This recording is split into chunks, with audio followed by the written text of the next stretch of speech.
mics. Turn the mics on.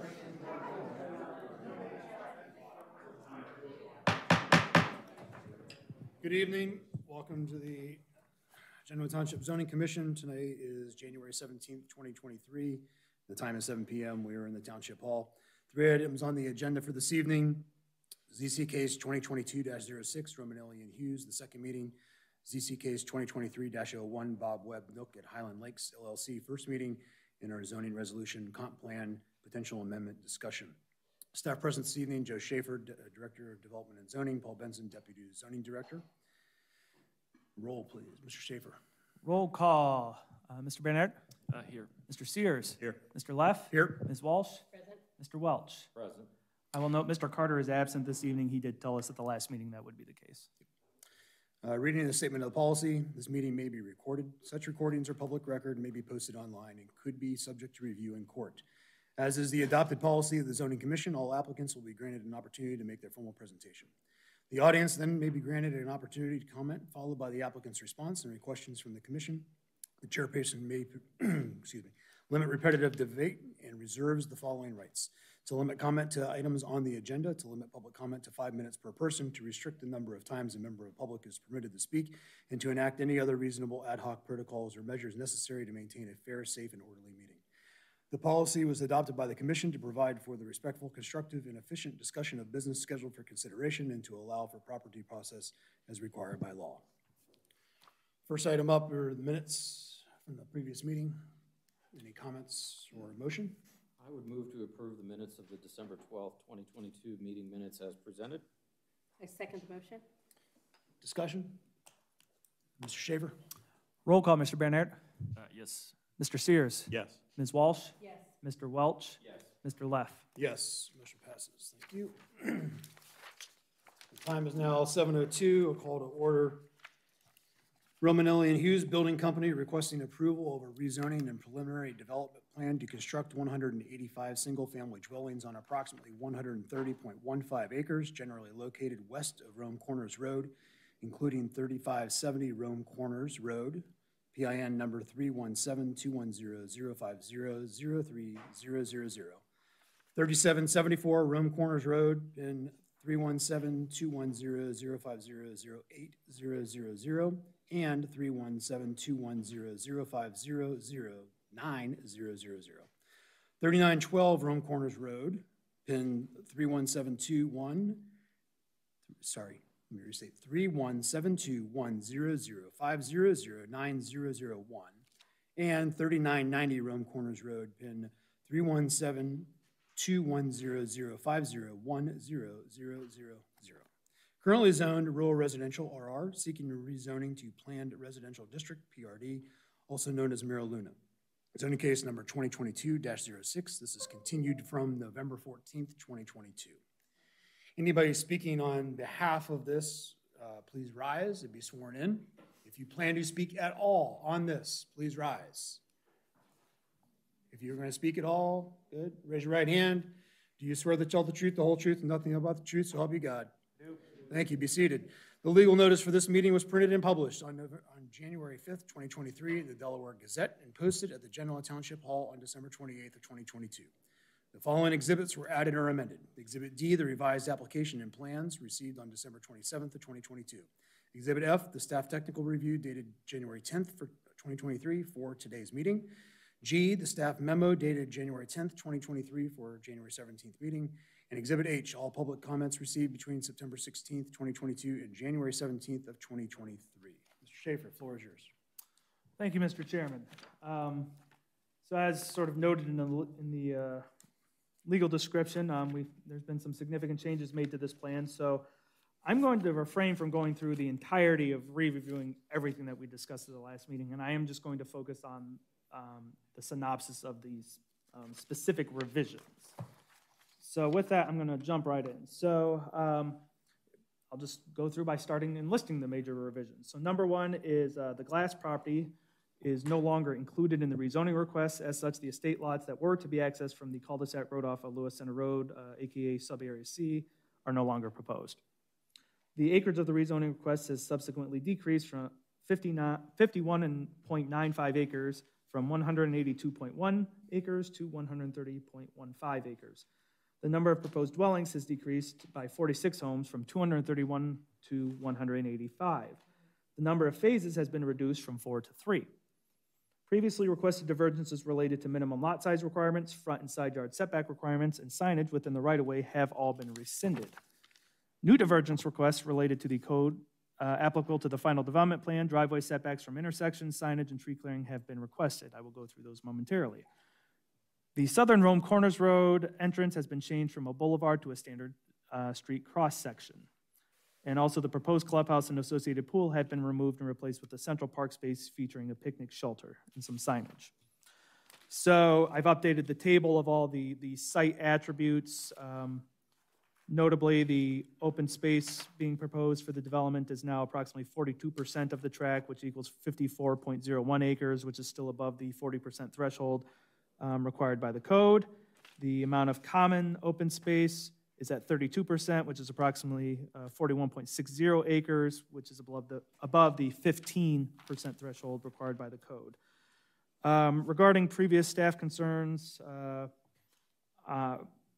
pertaining to primary conservation area setback and stormwater setbacks, the applicant has responded that they are meeting all of those setbacks at 20 plus feet, which is the code requirement, with the exception of one lot regarding the primary conservation area setback and an undetermined, unspecified number of lots regarding the stormwater setback. So while most lots seem to be compliant, there still seems to be a question regarding one lot as it pertains to the primary conservation area setback, and like I said, some of the lots regarding the stormwater setback. And I'm sure the applicant can speak more to that during their part of the presentation. As I already noted, the number of vehicular access points has been changed from 3 to 2 due to the glass property being removed from the proposal. Lot sizes now meet code. They're all going to be a minimum lot area of 10,000 square feet or greater. Minimum front yard setbacks all meet code now at 30 feet. The minimum side yard setbacks all now meet code, being 10 feet, aka 20-foot building separation between buildings. And that same measurement also applies. Actually, excuse me, it does not apply, but the minimum rear yard setback proposal is now also compliant. It is 20 feet, aka 40-foot building separation. Not counted permitted patio and deck encroachments up to 10 feet into the 20-foot setback as the code permits. Driveway setbacks from intersections. In most scenarios, it's 40 plus feet that meets codes, but there are apparently some lots that do not. I don't have a list of those, as I didn't see an exhibit that clearly called them out. Regarding traffic, staff communicated with Mike Love, the Delaware County Engineer's Office, on January 4th, 2023. Mr. Love noted at that time he was not aware that the plan had been revised and no MOU had been finalized. As such, a traffic study had not been submitted. He also noted at that time, at first glance, some of the street geometrics in the revised plan, such as curve, radii in the loop street, may not meet requirements for public standards under county regulations. I'm going to go off script here briefly. I did have a very late day conversation with Mr. Love. It sounds like the applicant has submitted a revised MOU regarding the scope of the traffic study that needs to be done. I'm not sure if the engineer's office has officially signed off on it, since they just got it today, but I know they have it and are reviewing it. I do also want to note that Mr. Love did inform me that he believes that the county is going to require that a stub road be provided over to the west to the glass property. The county pretty much, and I can attest to this, being at regional planning meetings and seeing this happen, all sorts of rezoning applications across the county. The county engineer's office generally takes the stance that whenever you get a development like this adjacent to a large tract of land that could also be developed, that a stub road should be provided to enhance vehicular connectivity between the two. And also it minimizes the number of potential trips that need to be taken on the quote-unquote main roads. So if you live in the northern end of this plan and you want to go visit a friend down on Lewis Center, right now, you would have to go out to Rome Corners, go down, go to that intersection, which the county is actively going to be working on improving because it's not functioning terribly well. Then make the turn to head westbound to go down Lewis Center to get to wherever your destination was. Whereas opposed to if you could get over to that glass property and it was developed, you theoretically would be driving through that plan, and that's one less vehicle trip that's needing to be on Rome Corners or Lewis Center Road, at least for that stretch, and definitely not going through that intersection. So that's the theory behind it.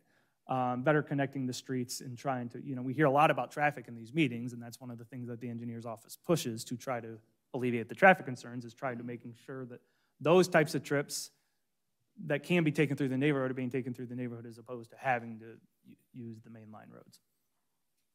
So, and I know the applicant is aware of that. They mentioned it to me briefly here before we started the meeting, so I'm sure they can speak to that matter as well.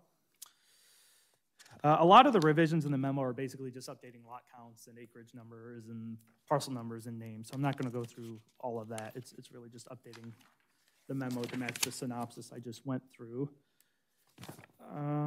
Sorry, I'm skipping ahead here because I just want to make sure, again, I'm only hitting the highlights. But there's a lot of yellow here to scan over. So I'm going to actually jump into signage real quick. So the sign plan has totally been revamped as well.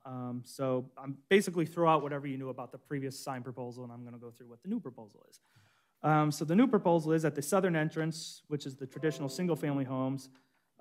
It would be flanked by 2 brick piers approximately 15 feet in height with a branded letter M placed upon them, which would stand less than 7 feet above the base of the said sign.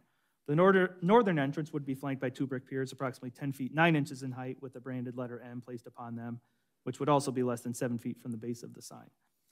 There's also a freestanding monument sign that would be placed at the terminus of the southern entry road at the eastern end of the proposed central green space.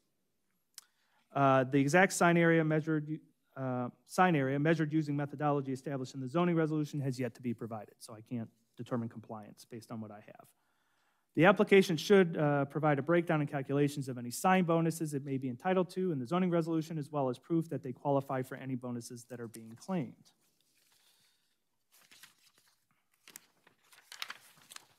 Jumping into the divergences, so I'm going to go through them in more detail here now. So again, throughout any of the divergences that we discussed at the prior meeting that were previously requested, none of those are being requested anymore. They've been rescinded and replaced with a brand new set of divergences, so I'm going to go through those.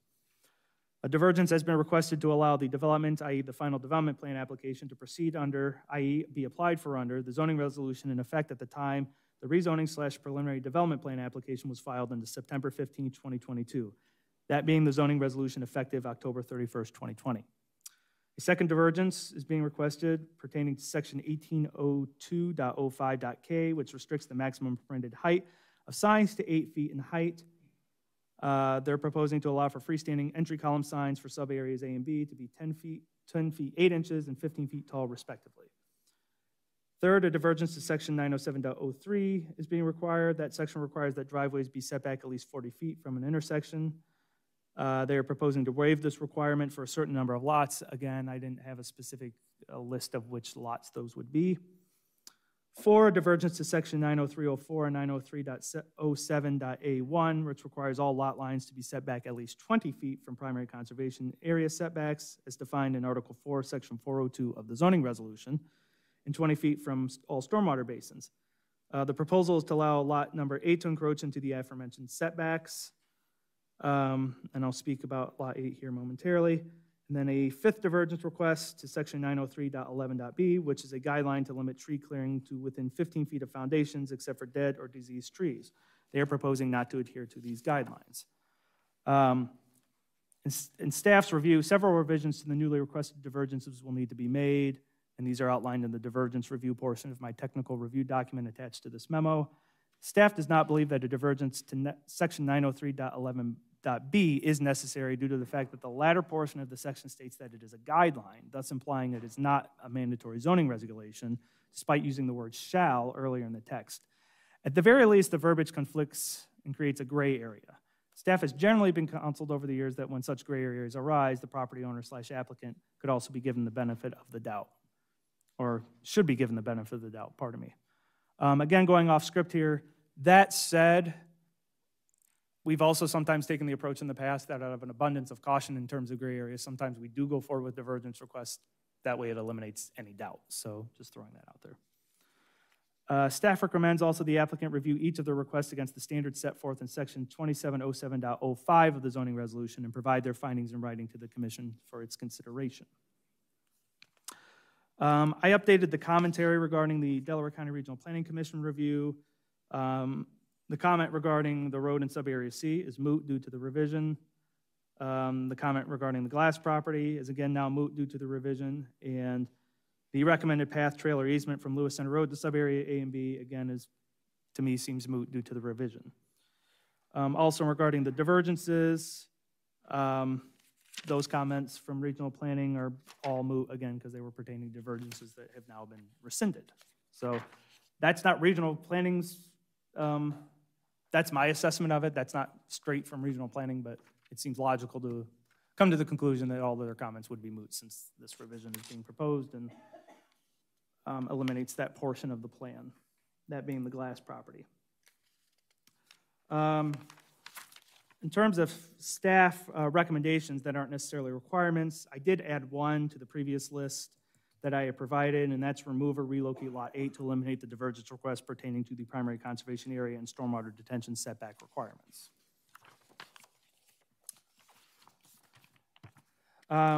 As you can see in the technical review, I'm going to jump into that unless there was any questions about the memo.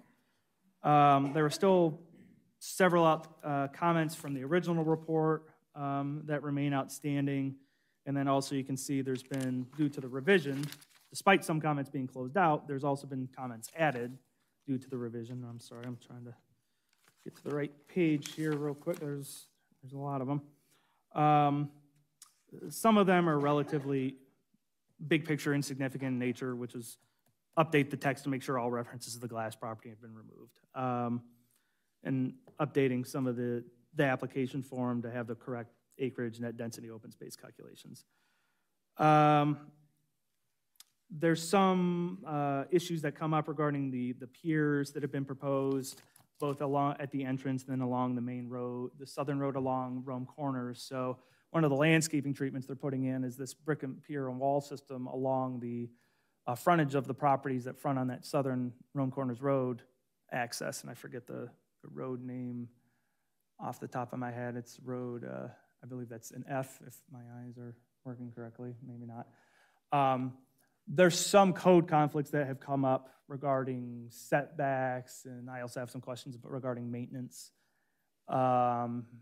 and liability issues that come up with the piers and the walls being that close to the right-of-way. So some of those issues which still need to be ironed out, which are more fully sort of explained in the document here.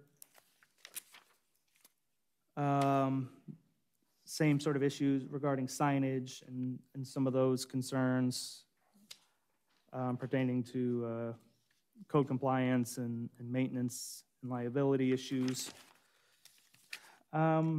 With that, like I said, I didn't want to go on and spend 45 minutes reading through all of this, so that was just sort of a very high-level synopsis. I didn't want to drill down too deep, so at this point, I think it's really within the best interest of this hearing to turn it back over to the commission and probably the applicant for them to really give a more probably detailed or at least thorough review of the changes. Thank you, Mr. Schaefer. Mr. Fisher? Hang on. Turn the mic on. It's on. And then names and addresses if you can, please. Thank you. David Fisher, Kephart Fisher, here on behalf of the applicant. I've also got Jim Olin from Real Maui News and Gary Smith from G2 Design, our planner, with us as well. Group effort from us putting this together. Thanks for the time to be with you tonight, and thanks for the folks in the community that come out tonight. Like Joe, I think it's best to spend our time on changes because we spent a lot of time going through the nuts and bolts of the application the last time we were together a few months ago. Paul, if you could call up from our materials, so we want slide 8. That's the September 16th. I think just the date on that cover is just out of date. Is this the one you were looking for, Dan? No, I want the the 950. There it is. That's what I wanted. Okay. So this is the plan we presented to you back at our last hearing on this matter. You'll note the smaller lots. You'll note the inclusion of the glass property and the cul-de-sac street coming up off of Lewis Center and the 6 estate lots. That is now all gone from the plan. All the glass property is gone, the estate lots are gone, and the lots are bigger. So the plan, go flip to the next slide, Gary, which would be the plan that Joe had up as well tonight. So that's the current plan. The primary differences in the current plan from the previous plan, in addition to all the glass property being removed in the lots, is we have larger lots now. We've removed the pool and clubhouse. We've removed the big boulevard entrance, and we made larger lots. I mean, that's kind of the story here, and we can talk about, we meet your density, we meet open space, we meet all the criteria of your code in that regard. All those are satisfied. And then in your booklets that you have, in addition to our development text that we gave you revised, there's also a red line copy that shows you everything we changed from the previous time. A lot of that was, if you recall, Mr. Carter asked us to go back and cite every section of the PRD code and respond to it, which we did. But most importantly for tonight, you'll notice at the very end, and Mr. Schaefer did a great job of going over the divergences. The divergences have all changed. We no longer are seeking lot size divergence. We're in full compliance with code. We're no longer seeking side yard setback divergences. We're in full compliance with code. I agree with Mr. Schaefer. Some of the requested divergences, from his standpoint, he said, let's put them in, and from our standpoint, let's put them in. So divergence number one, we think is a matter of law in the state of Ohio that the zoning code, in effect, when our zoning is filed, is the zoning code that applies throughout the development of the project. I can tell you I've had conversations with your outside counsel, Brochus, Johnson, and Griggs, and they've said the same thing before, but we're happy to put this divergence in. And I agree with Mr. Schaefer, it helps clarify. So there's no question later on that the code that was in effect when we filed is the code that should apply. The second one deals with the signs and the height of the piers and pillars, as we talked about earlier. The third one, your code requires driveways not to be able to enter the roadway within 40 feet of an intersection. If you think about that, your code allows a 10,000 square foot lot, which allows 75 and 80 foot lots, which we have. You take that lot and you put a driveway on it, it's pretty tough, depending on how you site a home, to keep each driveway 40 feet away from the intersection. We agree with Mr. Schaefer. We'll give you a diagram that indicates it's not that many lots, but we'll give you a diagram of the few lots that applies to. The next divergence, as he mentioned, is the divergence on the 20-foot setback from primary conservation areas. We have one lot, which is lot 8. We've asked for a divergence on in that regard. And the last one, and Joe, I'll go back and take a look at that in terms of the code, but we thought there was a code divergence needed with respect to tree clearing within so many feet of a foundation. As you know, when you develop a site, tree clearing, we all respect trees, and we have a tree study we're going to be presenting and all those sorts of things, but you have to do what's called balance the site, which means you get topsoil where topsoil belongs and clay where clay belongs to be able to build foundations for houses. That occurs all over the township, all over the state, all over the nation. So we'll go back and take a look at that one. But those are the 5 divergences. I will also share with you, Joe, we got the email from Mike Love late today. We couldn't figure out the parcel number because it didn't seem to match up with our work. Yeah, we noticed that too. Glass property. I think we couldn't figure it out because it's the wrong parcel number. I had a phone conversation makes with Mike, sense. and I'm pretty sure he said the glass property. And Everything but the last digit matched up. okay. Yeah. Okay. So we'll do that as necessary. We just got a tree survey in late today. So late, we didn't want to drop it on Mr. Schaefer, and we need to review it and look at it and make sure we understand what we're presenting before we do it. But we do have a tree survey now. With the MOU for the traffic study under control with the county, that will be in process now to complete the whole traffic study. So those items are out there. I guess I'd close by saying this. When we talk about Lot 8, we talk about conservation areas and setbacks, keep in mind this is a 2-step process. That we're going to come back to you and to the trustees with a final development plan that's going to have to also comply with your code. There's only so much engineering you can do at the preliminary development plan stage, because engineering, full site engineering, is one of the most expensive aspects of of the zoning process. to get a final development plan.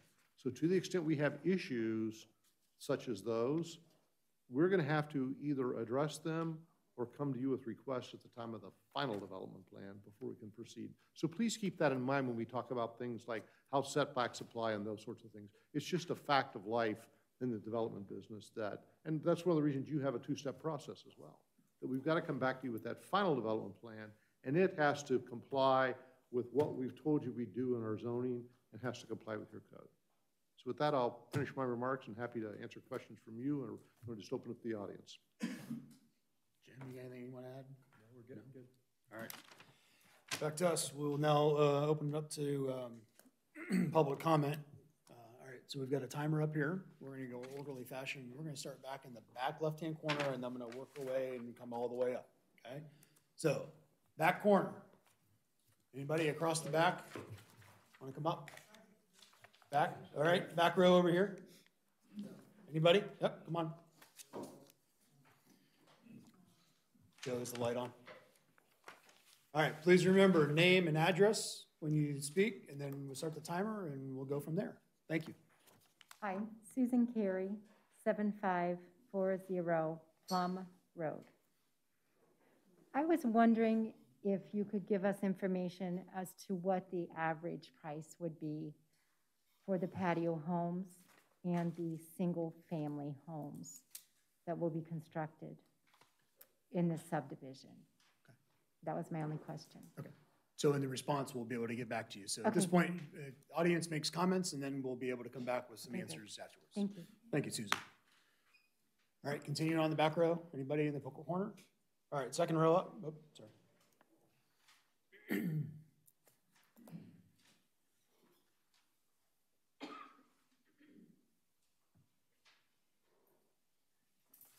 Bob Dean, 3859 Rum Corners Road. I live right across the street from where they're planning their southern road. And I'll tell you right now, Rum Corners Road, traffic is real. The problem is real. Rum Corners Road is a drag strip. You come up the hill off of Lewis Center, cars are doing 70 miles an hour, and it flattens out right there where their southern entrance is. People are going to get T-boned there. It's a real concern. Okay, thank you. Back corner.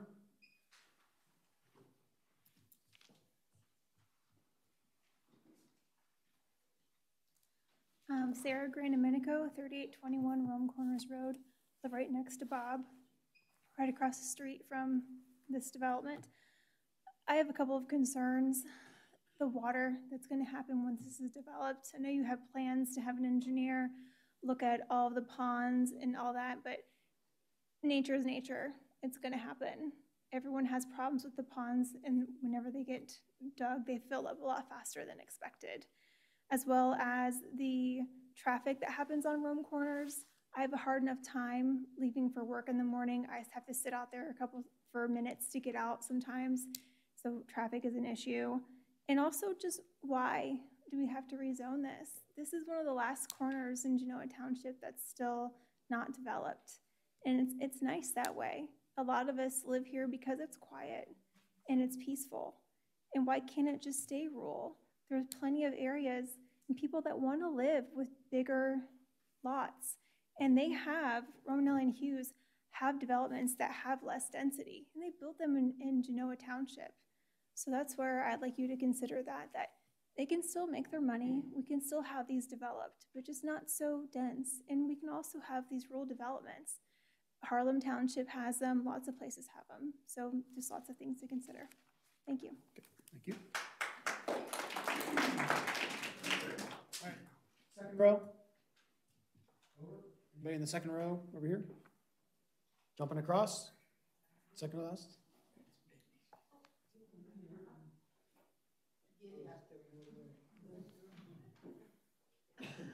I'm Sandy Young again at 7700 Plum Road, and I have a real hard time getting off subject or getting so upset that I can't tell you how I feel. So I wrote it down.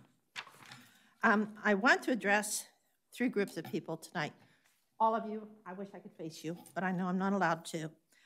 First, I want to thank all of our neighbors, the residents who came out tonight to express their concerns with the proposal of the Mira Luna development. My husband Jeff and I distributed flyers around the neighborhood. It did not meet anyone. Thank you. Within a 2-mile radius that who were not concerned. Traffic, noise, safety, taxes, schools, wildlife, water retention and flow, congestion, and years of construction were the major concerns. All of us have been blessed with the freedom of rural residential zoning development where we could raise our families or just enjoy the simplicity of country life on our own. A sign is hanging in my family room, and it says, "A day in the country is worth a month in town." It's been there for 30 years. Second, a big thank you to the Genoa Township Zoning Commission.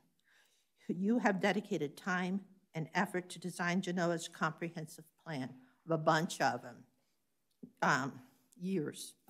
Managing progress in the community by keeping us rural residential rather than approving divergences, changes that will permit high-density housing, stripping the land of trees, ponds, wetlands, vegetation, and obviously the wildlife. We appreciate you all standing together to represent us. Thirdly, Romanelli and Hughes. Before I've told you, my sister lives in one of your homes. Also, the associates and your family. We are a community who really are the last of the Mohicans. We raise chickens, horses, cattle, we garden, we have leach fields, we have ponds, we have swimming pools, we have clotheslines, gravel driveways, sheds, unleashed dogs without fences, fire pits, and on many occasions, welcoming friends to wet a line. And if you don't know what that is, we go fishing. And we ice skate, and we just like to see the stars. That's what we do. Cohabitating with deer, squirrels, rabbits, skunks, owls, hawks, ospreys, raccoons, opossums, turkeys, a lot of snapping turtles, along with coyotes and fox. We look at it as they were here first. Our neighbors work together, supporting the wildlife and protecting each other and our rural lifestyles. My neighbor takes care of my snapping turtles for me, or I take them to Alum Creek. Many of us have homes with at least 2 acres of land, but we are close. Believe it or not, we heard of your interest in Genoa Township from our farmer friends before you folks ever filed your first application. That's how close we are. We were confident, since your reputation precedes your homes, building lovely homes, but not so many was not what we expected. Divergences while reducing acreage, thinking of yourselves. Boy, are we disappointed. Transparency is hard for you folks with promises, special arrangements, precise timing, behind-the-scene deals, which all speak money. Doesn't benefit us, it benefits you. The only thing we as residents can do is hope you have a conscience, asking you to develop this community responsibly to keep this last section of Genoa Township a nice place to live. The folks who buy your homes want what we already have, but that will be gone with 185 houses on 130 acres with the community you create. And I've said the quote many times by a lady that I adore: pave paradise and put up a parking lot.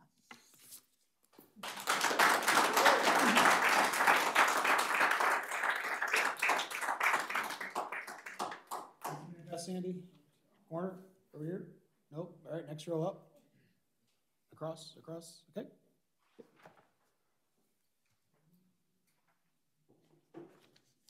Hi, everybody. I'm Janet Wacko. I live at 4054 Rome Corners. My husband Todd couldn't be here tonight. He had surgery. But we've lived on Rome Corners Road for that section for 48 years. It's no surprise to anyone that we don't want rezoning or development. We've said it repeatedly over 10 years, at least 10 years, where the same people are all sitting in this room, except maybe you guys. The infrastructure is not enough. There's too much traffic. I almost got hit going to my mailbox the other day. Not enough police, not enough fire, not enough schools. We have 2 new neighbors in the back of us, and they're very nice. But just the new neighbors, there's tons of light and tons of noise that we never had before. So, and there's the deer that no longer come around because of that. So everyone keeps submitting all this paperwork. Why do they keep submitting it if the people who live here don't want it? And we say it all the time. How many people want the rezoning? How many people want the redevelopment? Raise your hand. Nobody. None of us. And people should be allowed to sell their land. But the only ones that are profiting are the ones that are winning are the ones that are profiting. It's not us. So, again, this has been going on for 10 years. We as residents would just like our township to stand behind our wishes where we live. We'd like to keep it the same way. And we say it over and over and over again. And I thank you for letting me say it again. So everyone have a good evening. Thank you.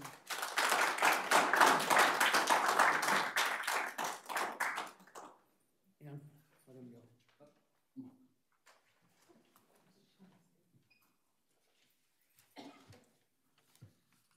My name's Chuck Lau, 3635 Rome Corners.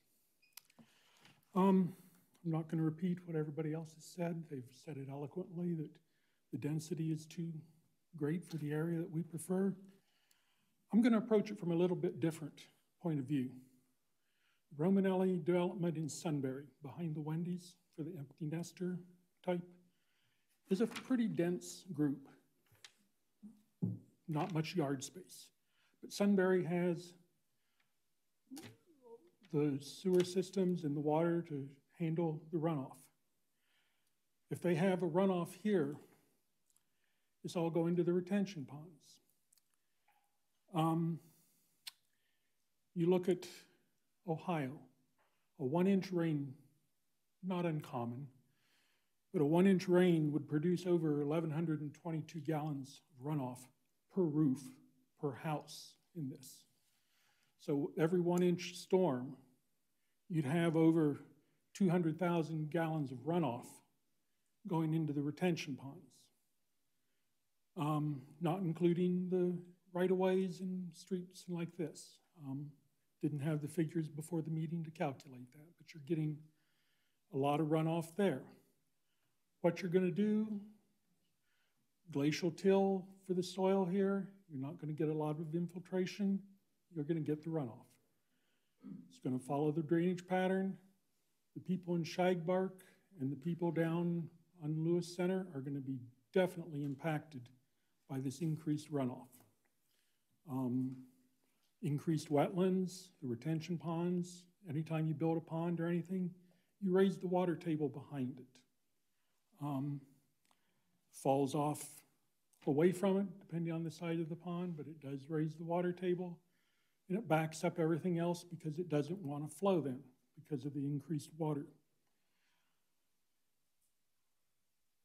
The density is just too much for this. If you had a less dense development, because right now, if you're talking 10,000 square feet minimum per lot, that's less than 2/10 of an acre. Which, if you really wanted to slam them in there, you could put 5 houses to the acre on that. 10,000 feet minimum is like 0.23 acres, and that's 4 houses in an acre. Not including the driveways and all the runoff. You're going to get an awful lot of water impacting everybody else. If you would reduce the density, you could allow Mother Nature to let the water infiltrate better. Thank you for your time.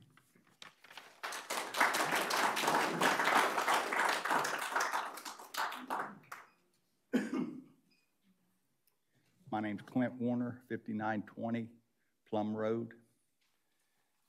Well, first thing I'm just going to say is it does not fit the surrounding area. I've distributed a couple maps of a mile wide, 2 miles long, and there's not one house that's on less than an acre in that whole 1 by 2 mile stretch. And that's the stretch we're in right there. So that's the start.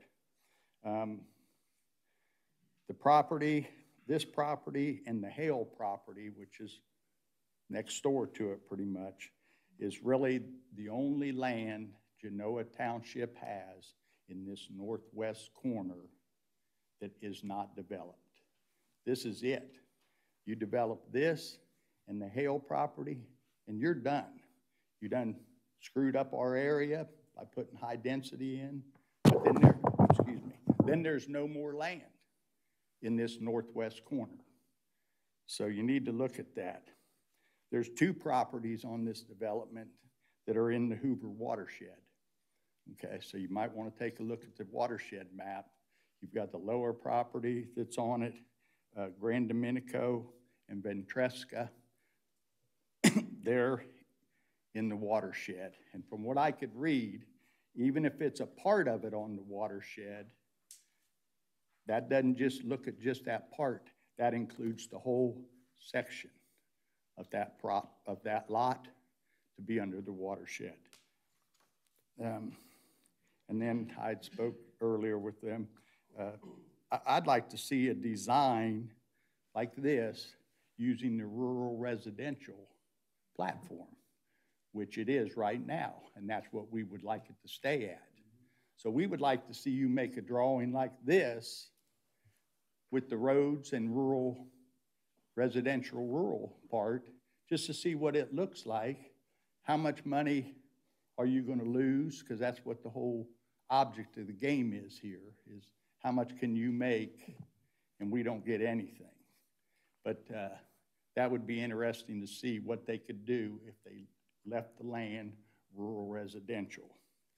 And then the intent and purpose, it says the planned residential district is intended to promote flexibility of land development for residential purposes while still preserving and enhancing the public health, safety, morals, and general welfare of the inhabitants of the township. That's in your code, and this isn't doing it. The other thing we've talked about, 3 to 5 years of construction traffic and all that grief and agony. The divergencies, they should obey the law, not ask for any divergencies. If you have it said this way in your comprehensive plan, that's what it needs to stick to. No divergencies, okay? When we built our houses, we didn't want to scoot them over 20 feet and stuff. No, you gave us Genoa Township, Delaware County said, here's where it's going to be, this is how it's going to be. We didn't get divergencies, and they shouldn't either. The traffic study needs to be done. The tree count needs to be done before any approval can happen. There's just areas in here that there's going to be 1/3 of the trees on the property right now will be gone. The upper pond is totally wiping out the woods. That's all woods right there now. So that part of it's going to be wiped out. The pond to the south takes out probably half of that wood, the woods that's in there right now. And then your perimeter, your fence row trees, all that stuff. But the first pond is nothing but woods right now. So you're going to clear it out just to put a retention pond in. So there's other stuff I had in here. I knew I was going to run out of time. But the land use, promote development patterns in harmony with land and density, okay? That they're not doing. They're putting too much density on it. But yet it says applicant believes the proposed development of the property complies to these policies. I don't see it. So I just think that this is your last hold of land. You ought to treat it like you treat the land on the other side of Hoover Dam. Thanks.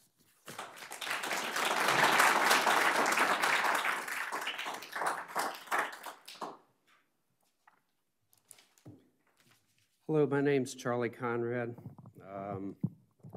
Live on 3728 Rome Corners Road. During the November meeting, nothing's really changed. To Janet's point, no one here was for this high-density proposal yet. Again, we're looking at another one. Guys, all we're asking for, to the point of folks that spoke prior to me, just keep it rural residential. That's why we moved out here. We don't want to be another city, town. You know, I support folks wanting to sell their property. I have no problem with that. I understand Romanelli and Hughes wants to make $1. I understand that as well, but not in our neighborhood. If we do this, we're going to have more pollution, light, noise pollution, potential crime increases in neighborhoods. We all see, just watch the news, tax increases, environmental and wildlife destruction. Fire, police, and schools will be stressed. There goes the taxes again. So, for example, the infrastructure. We have nothing but one-lane roads here. You go out on Route 3 in the morning, it's like 71. Just in our little section, it's 0.7 of a mile from stop sign to stop sign, Plum to Lewis Center. Right now, it feeds 45 houses. With this proposal, it's going to put another 180, 4 times that. Again, to the residents' points, it's hard to get the mail without waiting 2 or 3 or 4 cars, and they're all speeding. So I don't know how that's going to work. It just, again, doesn't fit. So if the zoning commission wants a resident's support in the future, please support us today. Keep it rural residential and large lots. Thank you.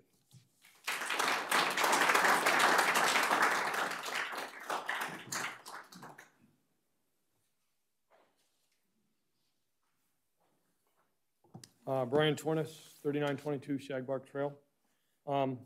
Just brief statement to echo what everybody else has said. We came up with a master plan for rural residential for a reason.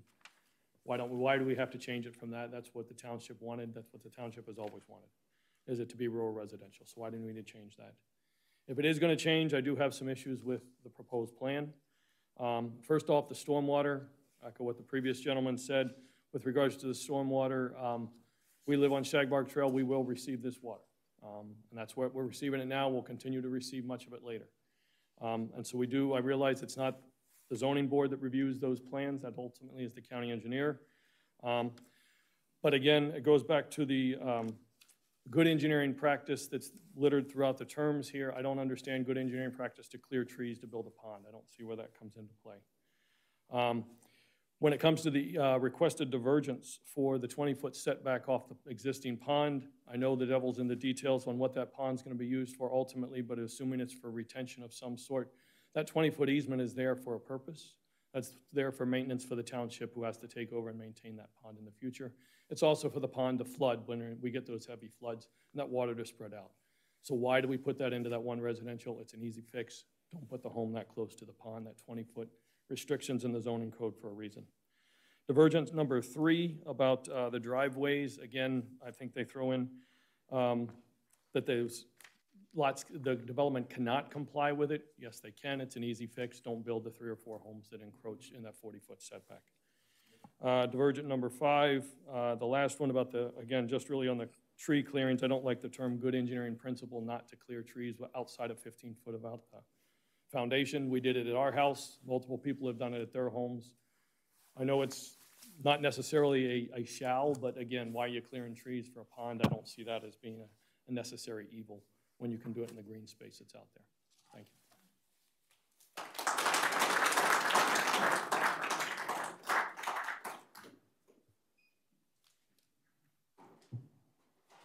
Hi, I'm Deborah Tornes, 3922 Shagbark Trail.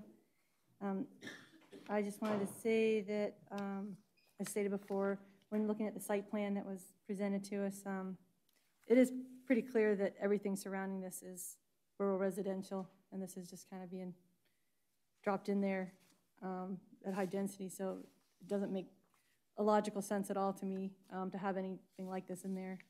And if it is, to say that you need an extensive sign there of, I don't know what you had at 15 feet, whatever it was, just to identify you when there's no trees along the roadway, and it's very clear when a development is in there, to have that. Also, if there's, obviously with the traffic, there's going to be left turn lanes required. I'm guessing the county will require that. And will that space come from the west side of the road, so you're not taking from all of the people, landowners on the east side of the road? And then that will put their things set back even farther when those lanes get added. And then basically, it's just,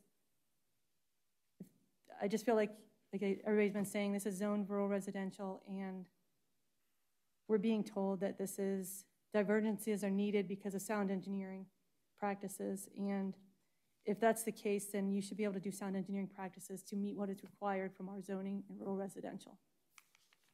All right, thank you.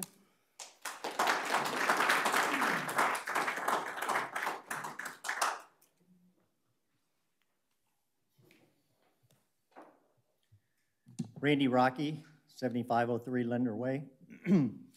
We moved up here, my wife and I, 21 years ago. We lived in Hilliard to get away from this.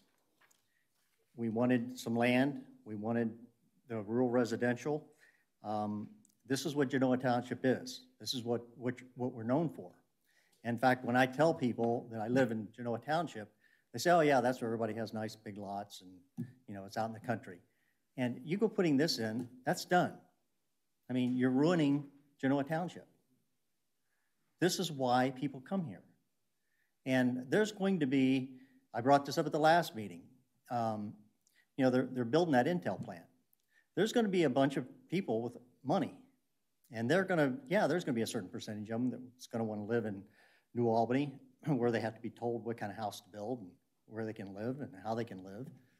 But there's going to be a good amount of those people that will want something like Genoa Township. And you go doing this, and like they're saying, we're running out of land. There's going to be a demand for rural residential. Keep it rural residential.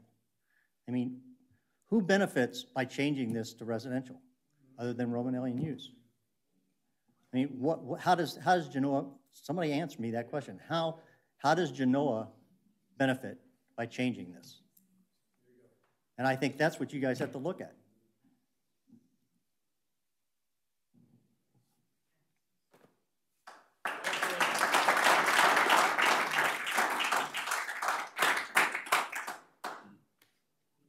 Nope. All right, over here. Second row. Second row, second row, second row. Nope. All right, first row. Nope.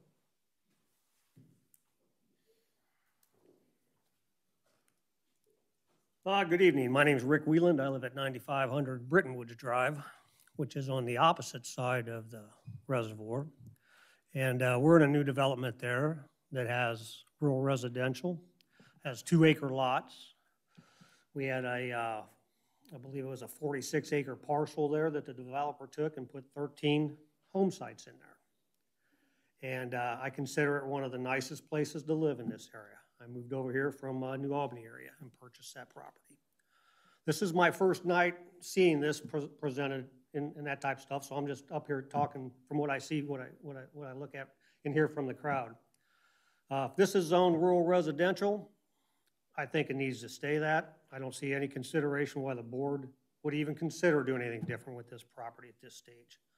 I look at that plan and I don't see where sewer comes into play into this place, or if there was any other developments even close to this that has sewer going to it and stuff. To what would even warrant a development like this going into a middle of an area where there's nothing else adjoining to it. And you guys are talking about putting stub roads in, going to additional neighborhoods. You're just opening up more of a I would call it a cancer in that area and stuff. So my recommendation is you keep a rural residential. If the developer wants to look at it, it's putting 2-acre sites in there and stuff. He could probably get 45 to 50 home sites in there, which would be a lot better use of the land than something this high density, which has no place being in that area at all anyways. Thank you.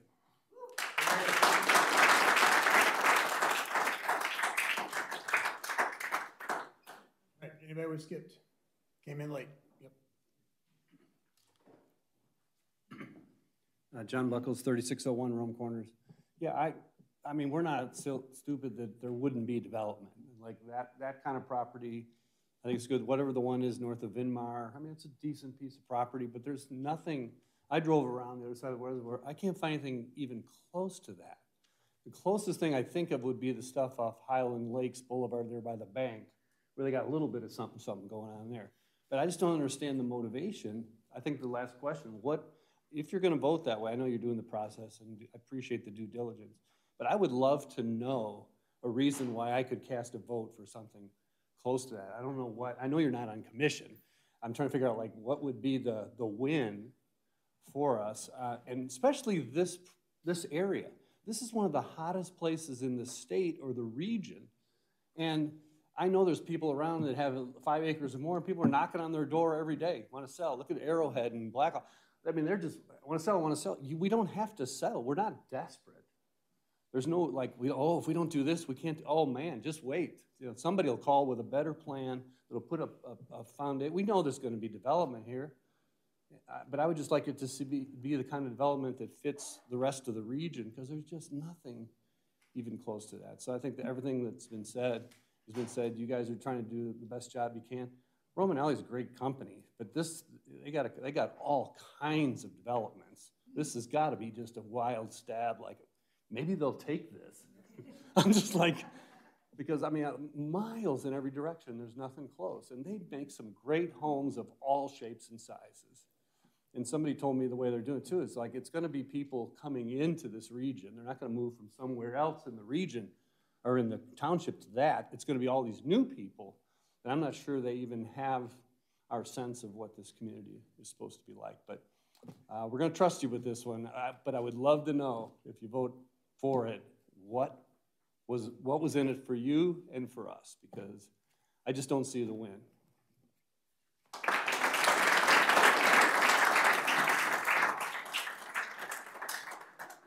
Anybody else?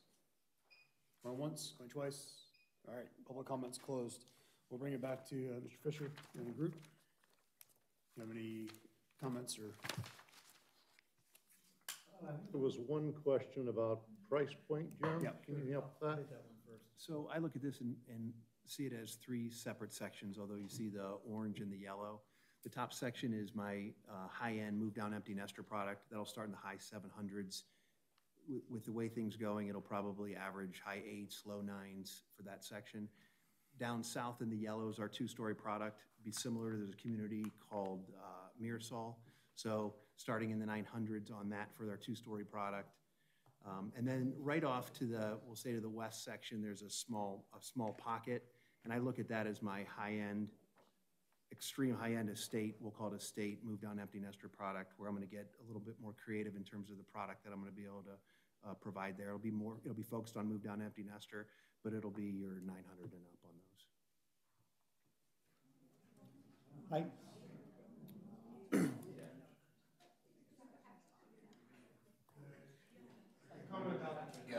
All right, hang on. Let's keep it up here, please. Thank you. Tree removal and whatnot. I know we're in preliminary. We haven't done final engineering. Is there been any discussion about where the retention ponds are going versus where the trees are at this point? Yeah, Gary Smith, 720 East Broad Street, G2 Planning and Design. The ponds are located essentially where they have to go. The ponds are located primarily because that's where engineering dictates that they be located. They have to be located where the drainage is going and where the drainage is exiting from. So there really isn't a whole lot of choice for us. We can't put a pond on the high side of the site. It just doesn't work. We're not going to push water uphill to let it flow back down. So ponds have to be located where they're located to serve the development, no matter what type of development is there or how many homes are there. The ponds have to go where they're located because that's ultimately where the drainage goes, and that's ultimately where the drainage outlets. So those ponds have to be located in that location. And then from an outflow perspective, the ponds, I mean, again, engineering's not done yet, but where does it go outside after the ponds at this point? So there's several streams that kind of run through that area. Ultimately, the ponds outlet into those streams. And of course, we have to abide by all of the requirements for detention, retention, water quality. The county sets forth all those standards. So ultimately, once all of that is achieved, then those streams, currently where the water's going, essentially, is where the water's going to continue to go once we hold it and clean it, send it on its way. Okay. And then just from a general question for everybody on, and again, we're not mandating water piece. This is part of the county piece. But what is their requirement on kind of the quantity or what you have to build that retention to? And then also, you're not allowed to put more water out than what is currently being done. So right. There's a couple statements there. Can you speak to that from an engineering perspective, sir? Yeah, I mean, I can speak in general terms because I'm not an engineer and I don't know the exact requirements, but our engineers have kind of worked through that. But essentially, what the requirements entail is that they look at stormwater from a pre-developed condition, which is in its current state, farming, and in a post-development condition, which is what we're proposing here in terms of the houses in the street. And they look at what is the increase in runoff between the pre-development state and the post-development state. And then they look at that and they say, okay, for a majority of the average rainfalls, you're not allowed to release water any faster than would be released under the pre-development condition. And again, I'm kind of boiling this down, but we're required, and then the difference we're required to hold in those ponds, and that's why those ponds are located all throughout new sites now, is because we're required to hold that water so that it doesn't add any additional water or stress onto the system. So essentially, that's what we have to do. We have to capture, hold that water, and we have to release it at a pre-development release rate to keep those streams flowing the way that they've always flowed. And the last question I heard from the public was turn lanes and the road.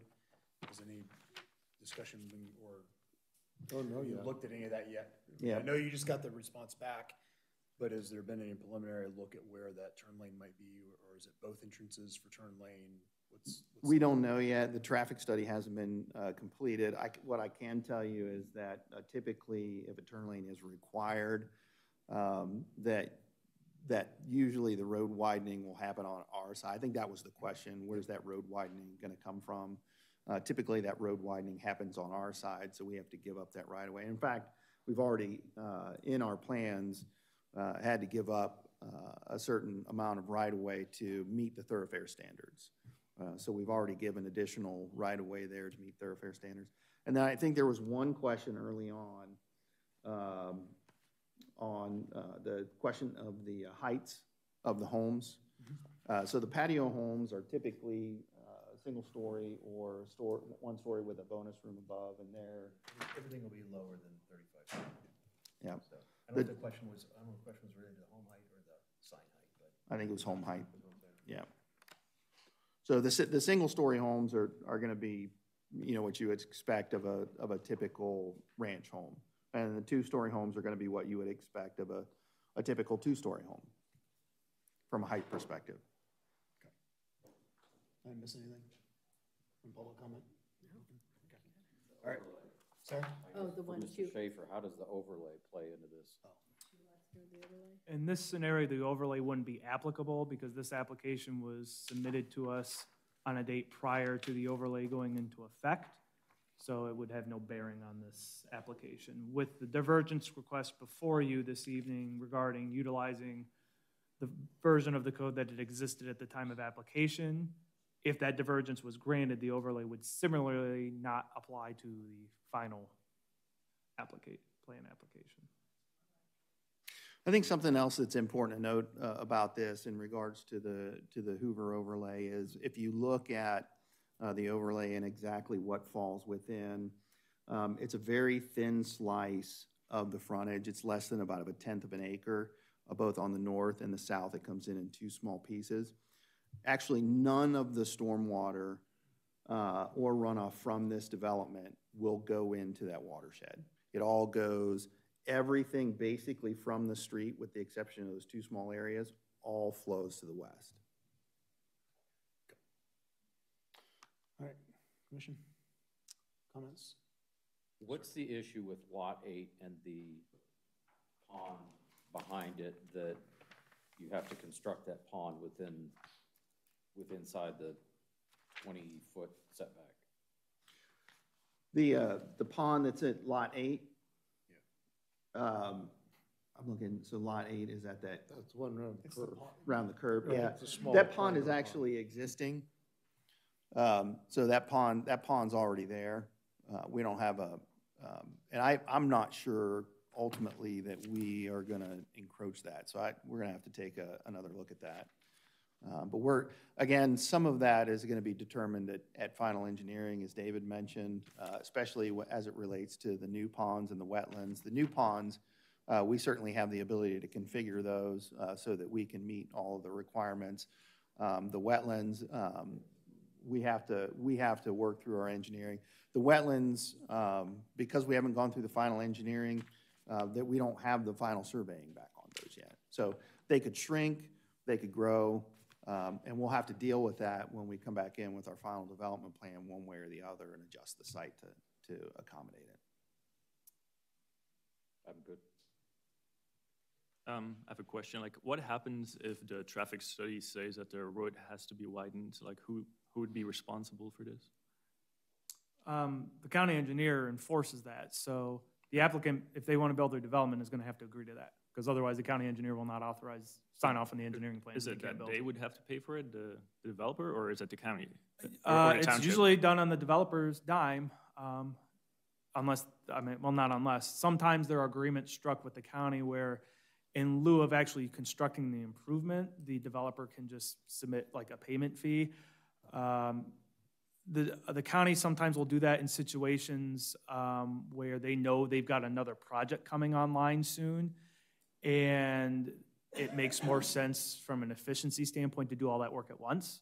So we've seen that in this area related to the intersection improvements that are going to happen at Lewis Center and Rome Corners Road. I believe there was that discussion had with actually Genoa Baptist Church. There were some road improvements that needed to be done there, and I think they ultimately decided, instead of having the church build the road improvements, that they would just give the money to basically pay a fee in lieu of kind of thing to the county, because the county's saying, we're going to be up there soon tearing all of that up anyway. It doesn't make sense to do road construction, open, and then have another road construction progress, because that'll just make everyone angry. And it doesn't always everything line up. They'd rather do it just all at once. So, but those are conversations that the applicant's going to have with the county engineer. It's really not The our. developer would pay for it. Mhm, Also, that's, like, these people were concerned that maybe would get part of their lands would cut off in this situation. Would it be coming from their land, from the developer's land, or both from both sides? Typically, it comes from the developer's land. I can't say that's always the case. I mean, that's really a better question really for the engineer as part of the final engineer and traffic study review of what is actually going to need to be done. But a lot of the times, unless a major intersection improvement is triggered, like a signal or a new roundabout, which the roundabout's already proposed out here anyway, but if it's just a matter of turn lanes or some widening, usually they try to push that onto the side of the developer so as to not impact other people. But it ultimately is going to come down to what design is the safest and necessary to accomplish the goals that need to be accomplished. Okay. Well, let me speak on density then, because that was mostly what was said. I'm just going to read from the zoning resolution first, which is 903.02. The density of land use within the planned residential district shall not exceed 1.8 dwellings per net developable acre when conservation development standards are not used. This definitely says shall not exceed. That doesn't mean like you have to get to that point. It's like still on to the commission to decide if that's allowed, if we allow that. The max. So just wanted to say this on record. Also, in the comprehensive plan states about this, chapter 1, the policy, is the guidelines for analysis, which is for us. The zoning commission shall be evaluating the following: be compatible with density patterns of the surrounding area. I mean, a lot of people here speak about this density because they all live in a very different reality of their density. It's like this is a very big outlier to all the surrounding area. So I think it would be probably better if we could move a little bit towards each other for this development. It also says adversely influence living condition in the surrounding area, adversely impact traffic flow. I mean, I drove this road 3 times this week because I wanted to have it. I don't pass there that many times, and even now, every time I was there, it's so busy. And on Plum Road, where Plum Roads meets Rome Corners Road, it's not even an intersection. It's like an offset intersection. And it seemed, for me, it seemed every time I passed there, so dangerous to go in any of the roads there. So I don't know. It would be to our benefit to have a traffic study to talk about this, obviously. But it seems like if there's 200 more houses there, that, I mean, I already find it difficult to, like, this week to pass there with my car. So I don't know. I think it's really good for us to see this traffic study first to, like, talk about this density, or just, like, maybe lower this density all at once. So there's just less houses, less traffic, and safer.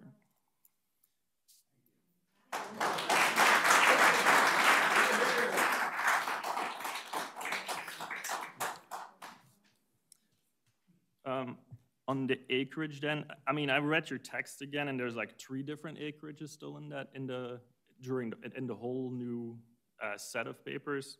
And the regional context plan says 131.15. Then the survey, the vicinity map by survey says 130.15. And then the plan text says 129.5. I think it's better if you go with the 1 number because it's very confusing to me. You also said there's no parking lots proposed for the whole development. So, like, if people want to use that park area, there's no parking at all there. And and how does parking work with because, I mean, we didn't see this on this plan, but there's going to be mailboxes that have to be clustered. So there will be parking lots for there? Yep. Okay. There will be parking on street, so there'll be parking on one side of the street opposite the fire hydrants. Okay.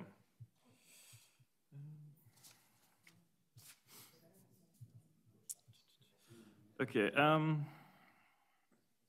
so for diversions 3, you state there will be a limited number of lots that will, that have the, so I will read it. No driveway will be located, so it enters a public roads within 40 feet of an intersection.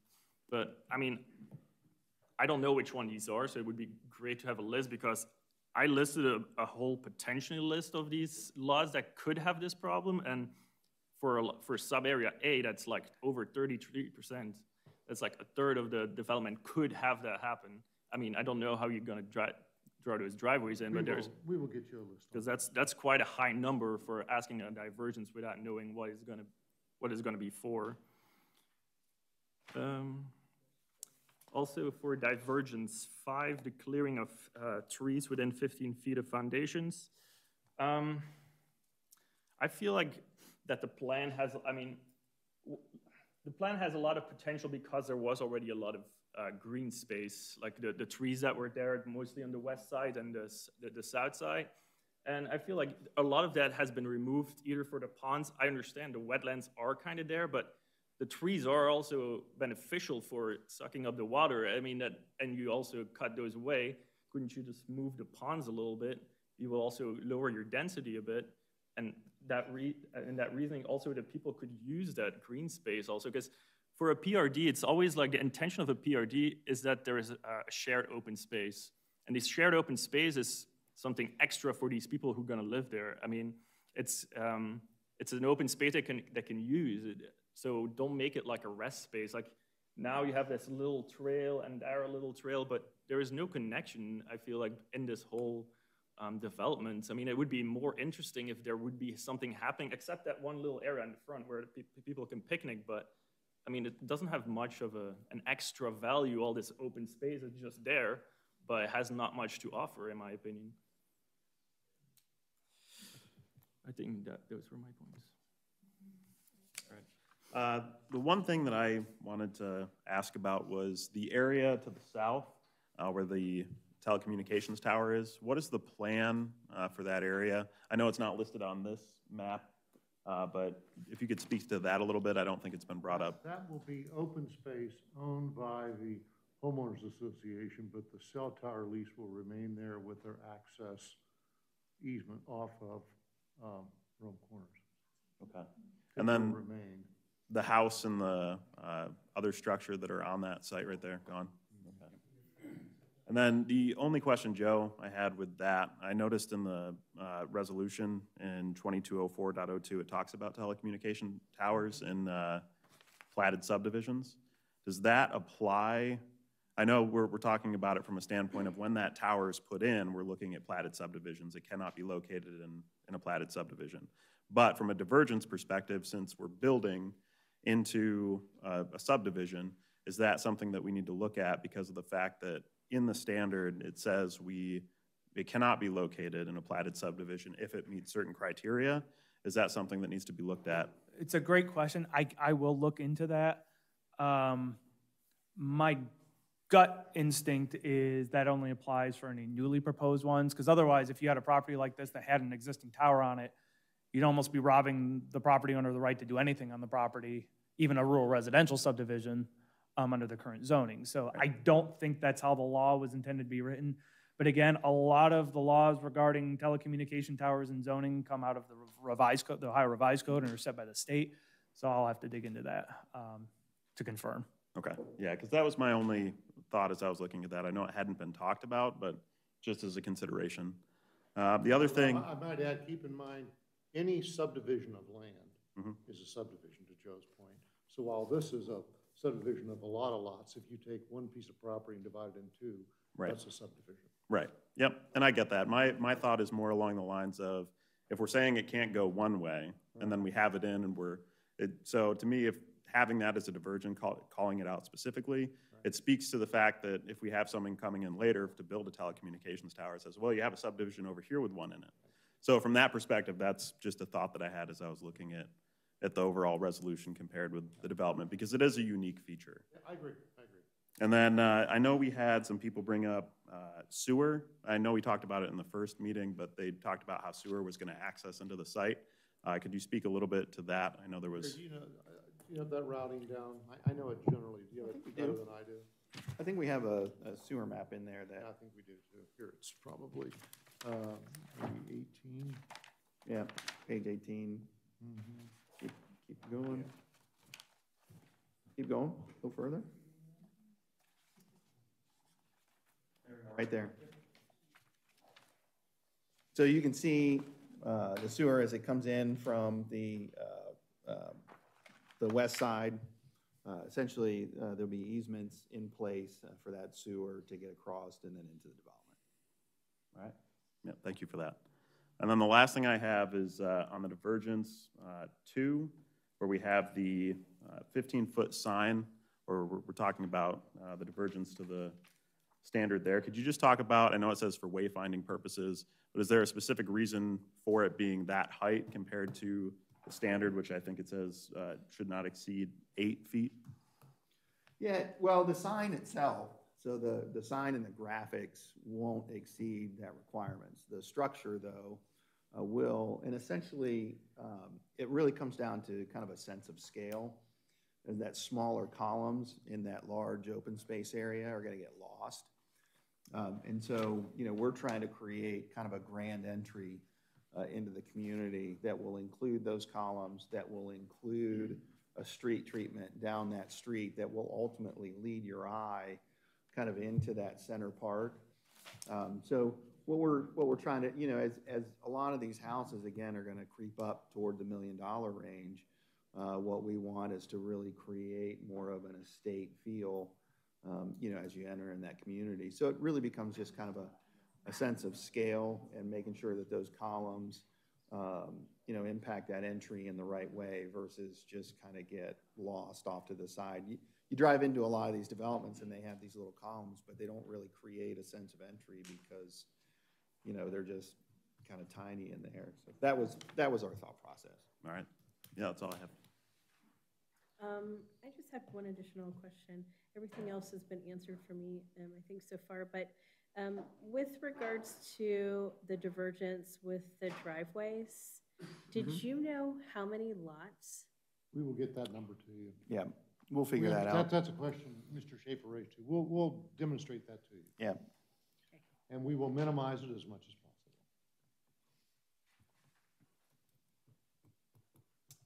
All I have right now. Okay. So piggybacking on that one, I think it's 8, but you'll come back with another number. I think it's 8 lots that are impacted by the intersection. But besides that, I think we need to know the percent of divergence. And we had this in a couple other discussion points with other developers in the past, is that if it's 40 feet, we're asking for a divergence, what type of divergence? If you're asking to go to 0 feet, so it's dead on to the intersection, that's 100% divergence, versus if you're gonna be off by a few feet and you were talking about 8 lots and we're only talking about a 10% divergence, that's a totally different conversation in my mind. That's fair. That's fair. Okay? Yeah. So I know we haven't done full engineering. You don't know exactly where the driveways are going to be, but I think that is Yeah, that's fair. It's a discussion point to have. The columns, you know, we're asking basically an 87% divergence for a 15-foot. Is basically what we're asking for. I think that's a little much. So I understand the grand scale and what you're looking at, but I think we need to look at it. 10.8, we're only looking at a 34% divergence. So we can. Joe, is the code to the height of the structure or to the height of the graphics? It's the height of the structure. Sure, it's just the height of the structure. I'm not sure. Structure. Okay. When the code was written, it wasn't really anticipating these big sort of ornate piers with a little, relatively little sign put on it. You know, we were thinking more of a traditional sign. So I think that's why you're seeing some of this discrepancy here. Is, I mean, we can certainly play with it a little bit. Okay. The other one is on the grander entrance. We've got 10 homes and we've got driveway columns along each one of those driveways as proposed. Does that change anything on, because it's not going to count as a sign if the address is on them, or what, are you planning on putting anything on these? No, it really becomes part of the street treatment. This is pretty similar to the street treatment they did in Tartan Fields. Have you driven through Tartan Ridge? So you can see this over in Dublin and Tartan Ridge, where really the intent was to create, again, kind of a channel in the street. So putting shrubs out along the sidewalk, you know, putting columns that, you know, small columns that mark the driveway. Really, it just draws your eye down the street towards the park. And that's ultimately what we were trying to achieve, is really kind of attract, you know, people's eye and, again, create kind of that grand entryscape. Similar like to what you would find driving into a resort, you know, where you might have, you know, shrubs along the street or along the sidewalk. It really just kind of helps, you know, pull you in, you know, and accentuate that, you know, a little bit more. But they're not intended to be advertisement. They're really just intended to create So we're talking like 2 foot tall max. We're talking what? Yeah, they're typically, I think, 3 foot tall, but they're narrower, so they might be, you know, 1.5 feet or so in width. And really, it's just a way to end the shrubs without having the shrubs like stick out into the driveway. You know what I mean? Yeah, we can actually sketch that out and kind of show you exactly what it's going to look like. All right, and we've got tree inventory is done, so we've got the study, and then it's what proposed coming back out, so we'll see that the next drawing. Utility we've got, what's the other one we just? Traffic. Traffic's still outstanding. Okay. When do we think traffic is gonna be? Well, I know there's been a lot of conversation about traffic tonight. We quite often are permitted to have traffic as prior to presenting to the trustees. But if you're gonna tell us you need it here, then you need it here. So. Here. Okay. So that's probably Probably gonna take some time. Yeah, it's gonna take some time. So by next meeting, probably not. Not with your filing deadline for the next meeting, probably the meeting after, I would think. Yep. Are there any open comments from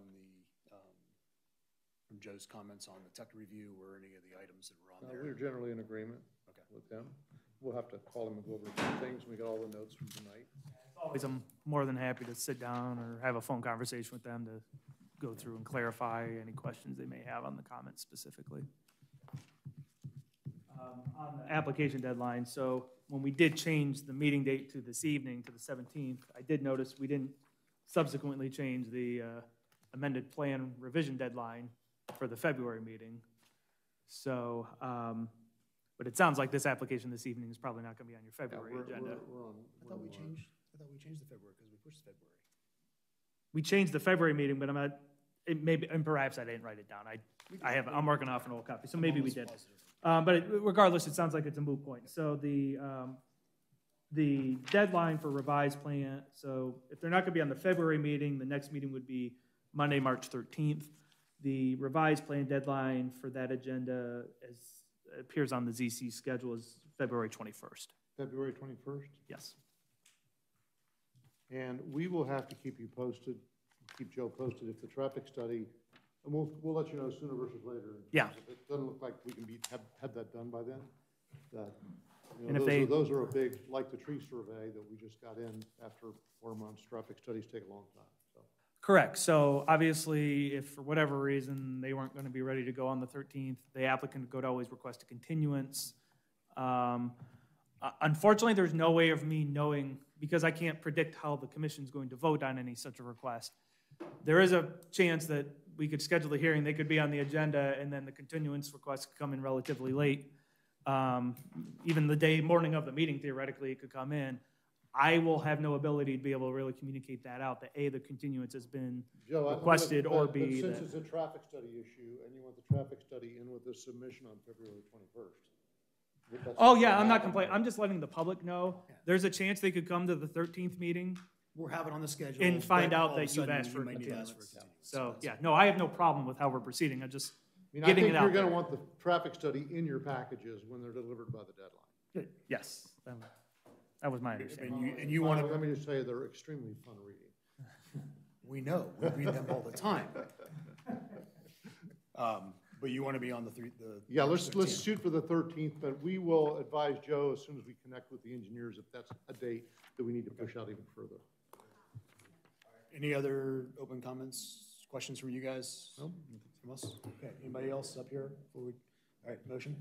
Chairman, I move to continue the public hearing for the subject application known as Mira Luna, zoning case 2022-6 until March 13th at 7 p.m. in Genoa Township Hall. Additional revised materials due at Genoa Township Development and Zoning by February 21 at 4 p.m.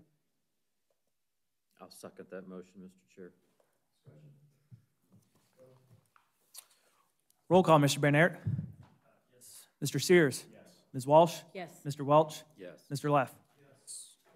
Thank you. The time is 8:28. We will take a 5-minute recess and move on to the next item. So 5 minutes. Thank you.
talking to the attorney for.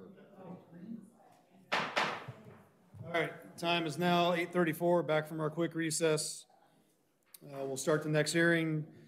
Bob Webb, Nook at Highland Lakes LLC, requesting approval of final development plan amendment to adjust building envelope dimensions and common open space designations on 18.6794 acres at 5960 and 6090 Big Walnut Road, Galena, Ohio, 43021, and 6089 Victory Gate, Westerville, Ohio, 43082.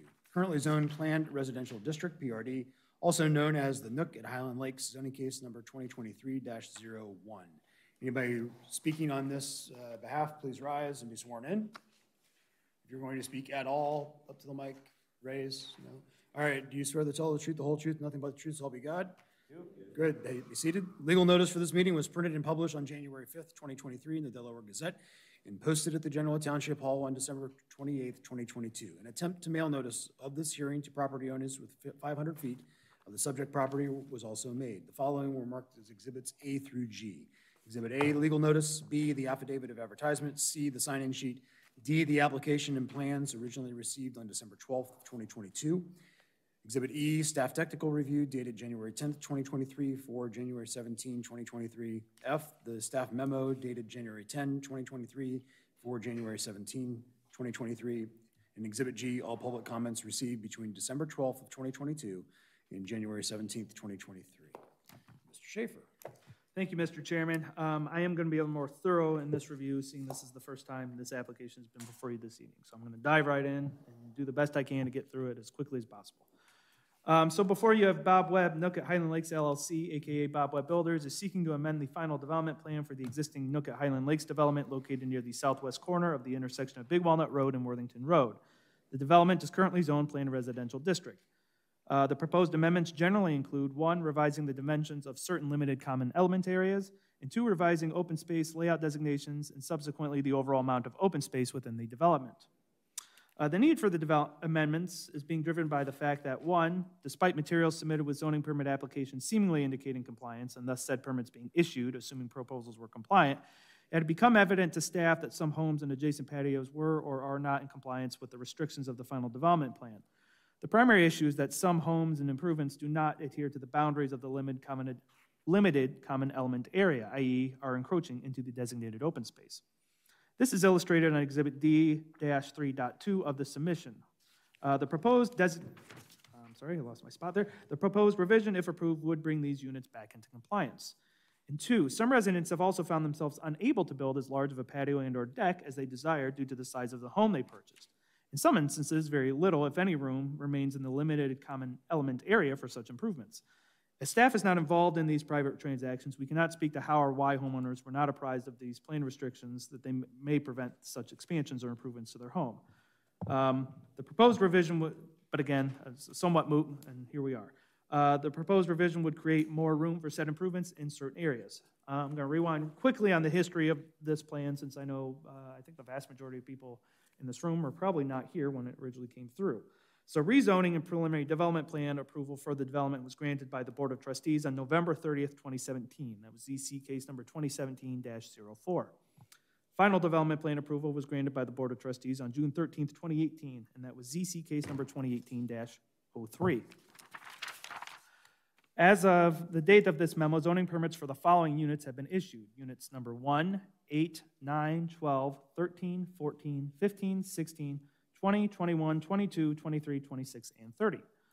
Now I'm going to dive in specifically to the revisions being proposed this evening. Again, 1, removing open space designations from the following locations, thus incorporating said areas into the existing limited common element area. The widths of these areas vary. 1, to the north or rear of units 1 through 10, 2, to the east or rear of units 12 through 14, 3, to the north or side of unit 14, 4, to the west or rear of units 15 through 19, 5, south or to the rear of units 20 through 26, 6, east or side of unit 26, 7, east or rear of unit 27, and item number 8, west or to the rear of units 28 through 30. And I'm going to ask Paul Benson to bring up the color diagram that has the red and the green that just shows where the open space is being gained in the green areas and where it's being lost and given to the limited common element area in the red. Here's Mr. Griffin also has some handouts for you. He can hand you that exhibit as well. Thank you. So continuing with my review, again, they're also adding open space designations for the following locations, thus removing said areas from the existing limited common element areas. Again, the widths of these areas vary. 1 to the west or side of Unit 1, 2 to the east or side of Unit 2, 3 to the west or side of Unit 9, 4 to the west or side of Unit 20, and 5 to the south, aka side of Unit 30. So Mr. Benson has pulled up the plan there. So again, and to be brief, or to really encapsulate what I was just going through, on this drawing you see on the TV, in the areas in green are areas that were originally approved as part of limited common element areas for the development. That meant they were areas where either the home could be built or improvements such as decks and patios serving the home could be built. In the red are originally area, or pinkish, I guess, whatever you want to call it, are the areas that originally were approved as being open space land that is now being instead changed to become limited common element area to address the nonconformities and the desires to provide a little bit more room for some of these units to build decks and patios and whatnot. So so staff has some additional comments in the memo I'm going to go through. So providing total limited common element area measurements throughout the plan to allow for more efficient and accurate administration of the plan has also been provided. So what they did is, it's a little hard to see on this drawing, they gave us, before the only measurement we had to try to figure out if these homes that we were getting permits for were compliant was, we knew what the front setback measurement was supposed to be, and then we knew how much room they had between the limited common element area or the buildable area and the open space area for the limited common element area. And that's where some of the confusion started coming in, I think, and some of the numbers didn't start matching up as the plan was developed. So now we've got one single measurement from the front to the back from that street curb, because this is a condo development, so there's no true right-of-way line. So we're measuring from the curb back to that open space area. We have one flat number, and we know, and going forward, if this was approved on the surveys, we're going to be looking for that number to make sure front to back, if it's 120 feet, we want to make sure whatever is being built is no further back than 120 feet from that curb line, because then we'll know they're into the open space. So a lot of this is really just cleaning up how the open space is designated and how we can better, and frankly, helping staff better administrate the plan going forward. I missed a note at the beginning of my presentation. Susan Dorsch, Deputy Zoning Inspector, is here sitting to my left. I asked Susan to be here tonight because Susan pretty much is the one reviewing and issuing the new build, or pretty much the vast majority of zoning permits in the township on a day-to-day basis. And she was the one who really started to sort of sense that there might have been some issues here and that we needed to investigate. And that investigation sort of led us here to this meeting with the applicant, and then eventually led us here to this evening, realizing we need to clean some things up and get things right again. So Susan's going to be here to sort of provide us any of that insight in terms of the complications or specific issues that she may have seen, if you have any questions regarding that. So again, bouncing back to the memo, the amount of designated open space for the plan will be slightly reduced from 9.55 acres, which is 51.12% of the tract, to 9.368 acres, which is 50.15% of the tract. This is a decrease of approximately 0.182 acres, aka approximately 0.97% of the tract, open space area. This will keep the development above the minimum 50% threshold for developments with conservation development standards, thereby maintaining compliance with the current applicable density restrictions in the code. A 50-plus-foot open space perimeter will be maintained around the site wherever the tract lies adjacent to another tract of land or development, i.e. not adjacent to a right-of-way. A couple caveats to this. One, the proposed revision would result in the limited common element areas for units 5 through 9 and 20 through 26 being moved virtually up to said 50-foot line. And two, the perimeter buffer between unit 30 and 5570 Worthington Road to the south will be increased by a few feet. Note the home that had existed at the latter address when this plan was originally being reviewed and approved has since been demolished and replaced with a new home. No changes to the development size, unit count, density, access, street layout, lighting, amenities, or stormwater management system are being proposed. Divergence requests There currently is one, and that is a divergence request to section 903.03.A.2 will need to be requested, or I'm sorry, let me back up. There are currently no divergences being requested under the current application. I do believe there is one divergence that is going to need to be requested, and that's the one I just started to go through. So let me back up. A divergence to section 903.03.A.2 will need to be requested as the perimeter buffer requirements for the portions of a PRD adjacent to a non-PRD residential zoning district is now 100 feet. The current buffer within the plan is less than 100 feet in some areas and is proposed to be further reduced to as small as approximately 50 feet. Since this reduction is making a current legally non-conforming aspect of the plan quote-unquote worse, relief to the code via divergence subject to section 2707 of the zoning resolution is needed. This is applicable where the open space is being revised behind units 1, which is adjacent to 5430 Worthington Road, zoned rural residential, units 5 through 9, which are adjacent to 6036 Big Walnut Road, which is zoned rural residential, and units 15 through 19, which is adjacent to lots on Jeffries Court, which are all zoned suburban residential. Moving into staff comments, my technical review is attached. I'll go through that momentarily. The applicant's review of the final development plan amendment review standards in section 2710.03 are incorporated within the submission, and they indicate that they believe the application should be deemed a minor amendment of the final development plan. I do have some recommendations. Again, these aren't zoning requirements. These are just staff recommendations. One, the as-built exhibit be revised to identify front setbacks and side building-to-building separation measurements of any existing or permitted homes to ensure that they are compliant and thus do not require any additional revisions. Two, that page 13 of the development text be revised to prohibit any permanent structures or significant hardscapes not otherwise requiring a zoning permit, such as driveways, parking pads, and patios, from encroaching into the designated open space areas. This will reduce the chances of someone significantly disturbing the open space up to the tract boundary. This prohibition should not, in staff's opinion, apply to lawns, garden beds, non-structural decorative elements, recreational and portable items such as statues, benches, artwork, bird feeders, games, and non-permanent fire pits. Note, staff opposes a total prohibition against anything as such a standard in the open space area. Such a standard is not very practical from an enforcement standpoint and is better left up to the private association to manage. Off script real quick, several years ago, one of my first few years here at the township as the zoning inspector, I don't believe anyone on the commission was around at that time. Sorrento at Highland Lakes ran into a lot of issues with, they had this open space and non-disturbed area along the northern area of the tract that's up against the old Butterfield landfill site. And there was a stream through there and existing trees and a very nice area. But residents were constantly going in there, clearing out the undergrowth, putting in flower beds and benches, and we were getting all sorts of calls, and it seemed zoning was sort of asking herself, like, why are we involved with this? This really seems like a condo association issue. If it was like a patio or a deck, yeah, we need to be involved if they're encroaching, if they didn't get a permit or were encroaching to somewhere where they shouldn't. So they came and did sort of the same thing what's happening here. I mean, it was different facts and their solutions were different, but big picture, they had the same situation where they had a condo development and they later had to come in and clean up these common element areas because there was still a lot of questions. And some of the stuff we now have in the code is derived from some previous experiences we had with places like Sorrento. This situation is not terribly uncommon with the condo developments.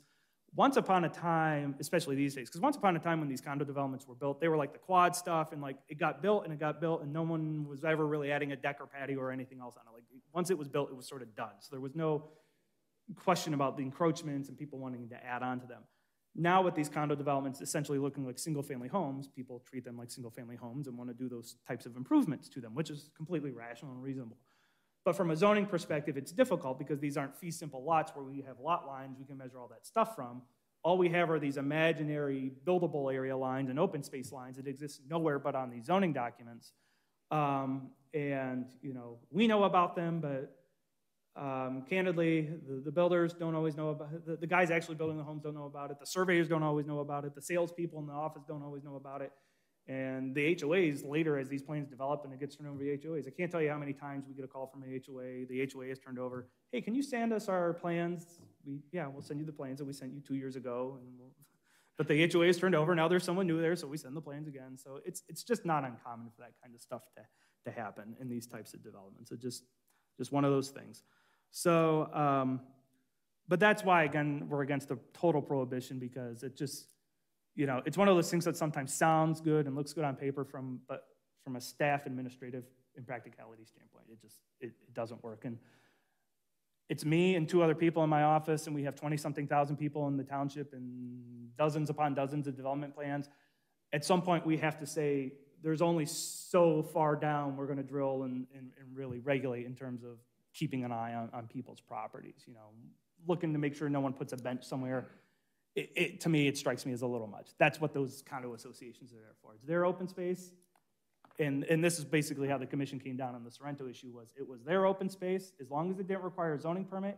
If the condo association wanted to allow that, their open space to be used in that way, fine, it was their open space. It's their plan, let them have the plan that they want. And we advise them that, just so you know, if you let resident X do it, resident Y is gonna do it. So if they put a pretty statue over here, someone could put the pink flamingo over here, and unless you got really good covenants that distinguish between the two, you know, you're probably gonna have to let both of those go. So, but it's really worked out, because I think once we sort of came to that, the issues at Sorrento, knock on wood, have been non-existent. So it solved the problem.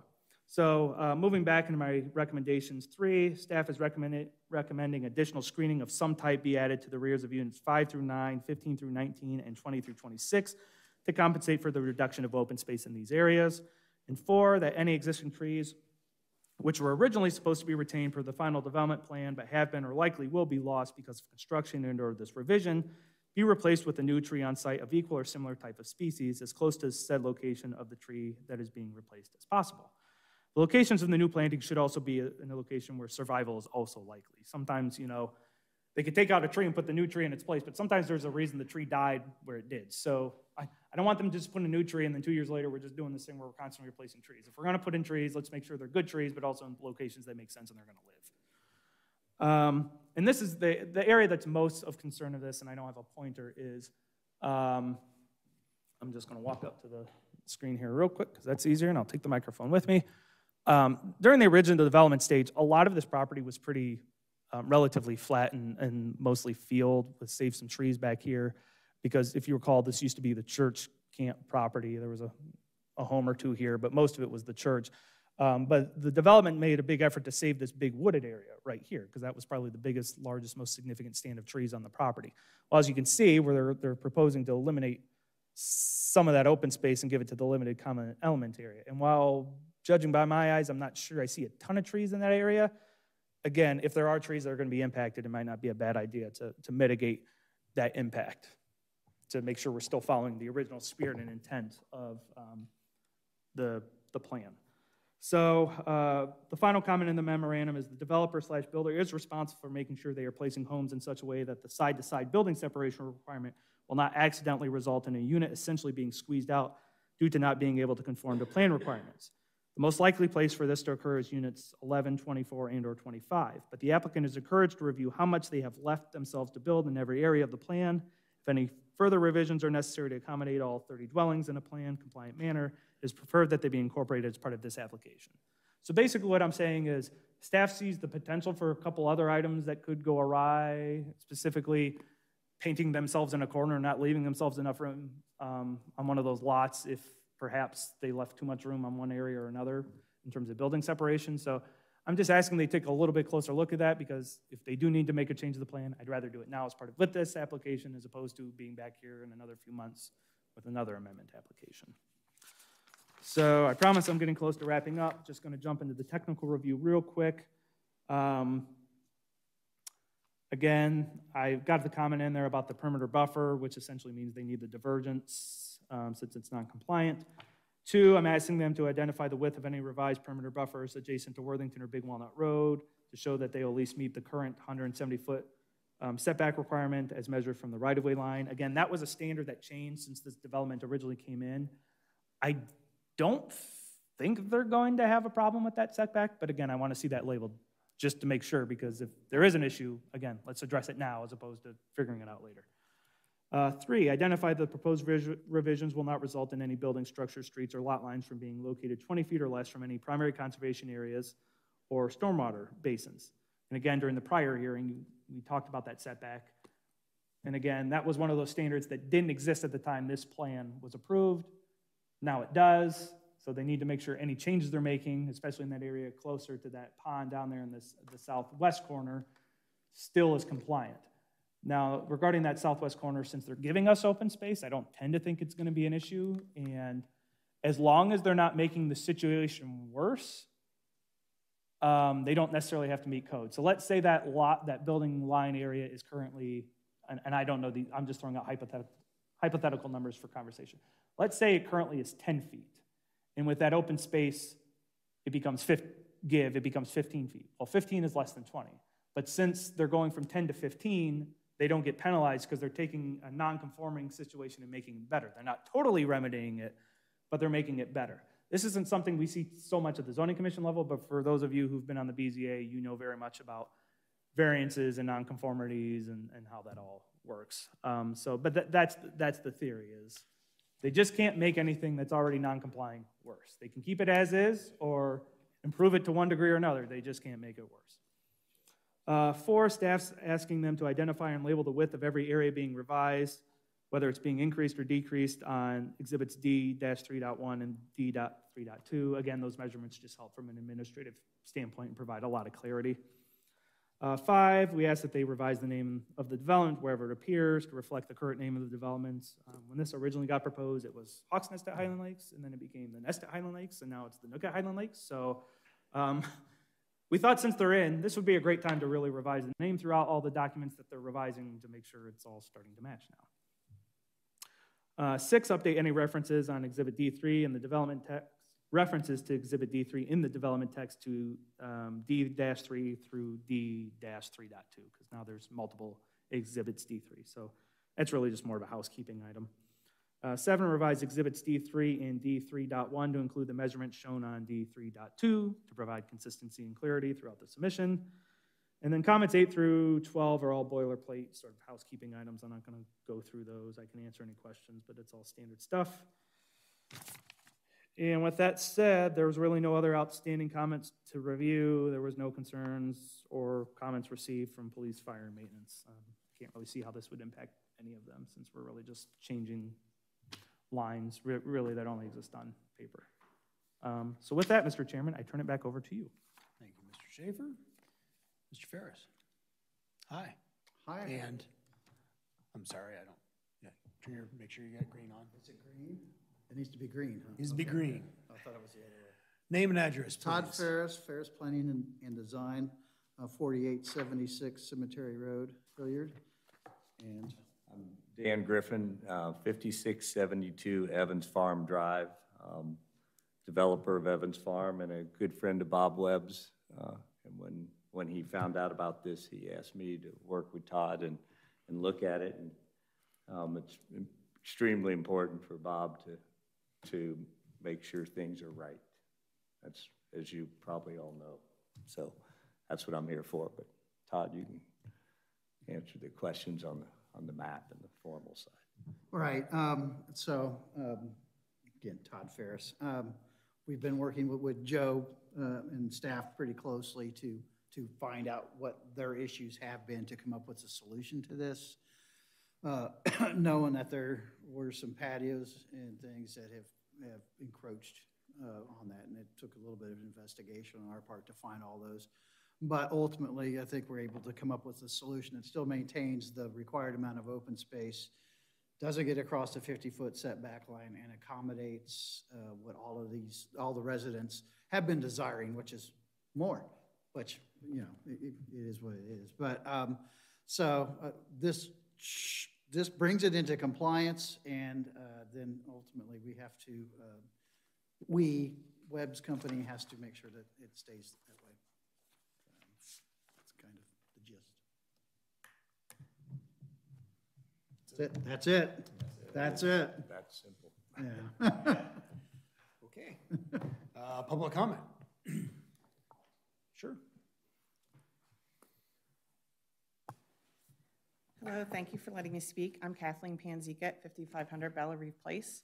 In looking at this, I've been a resident for over 20 years and have been dealing with this whole development since the beginning. The plans have gone through EBCON, Corinthian, Mr. Shively, and then Bob Webb. All along, the plans had stayed the same, and we had worked with the developers each time, which is why from 2017 to 2018, it went through so fast. All the neighbors met with the developer, so we took out walking track. We had them go out to the county to see if they were going to widen the road, moving roads, things like that. So it's really upsetting to see this again because I'm actually the house closest. You'll actually see my house in the picture.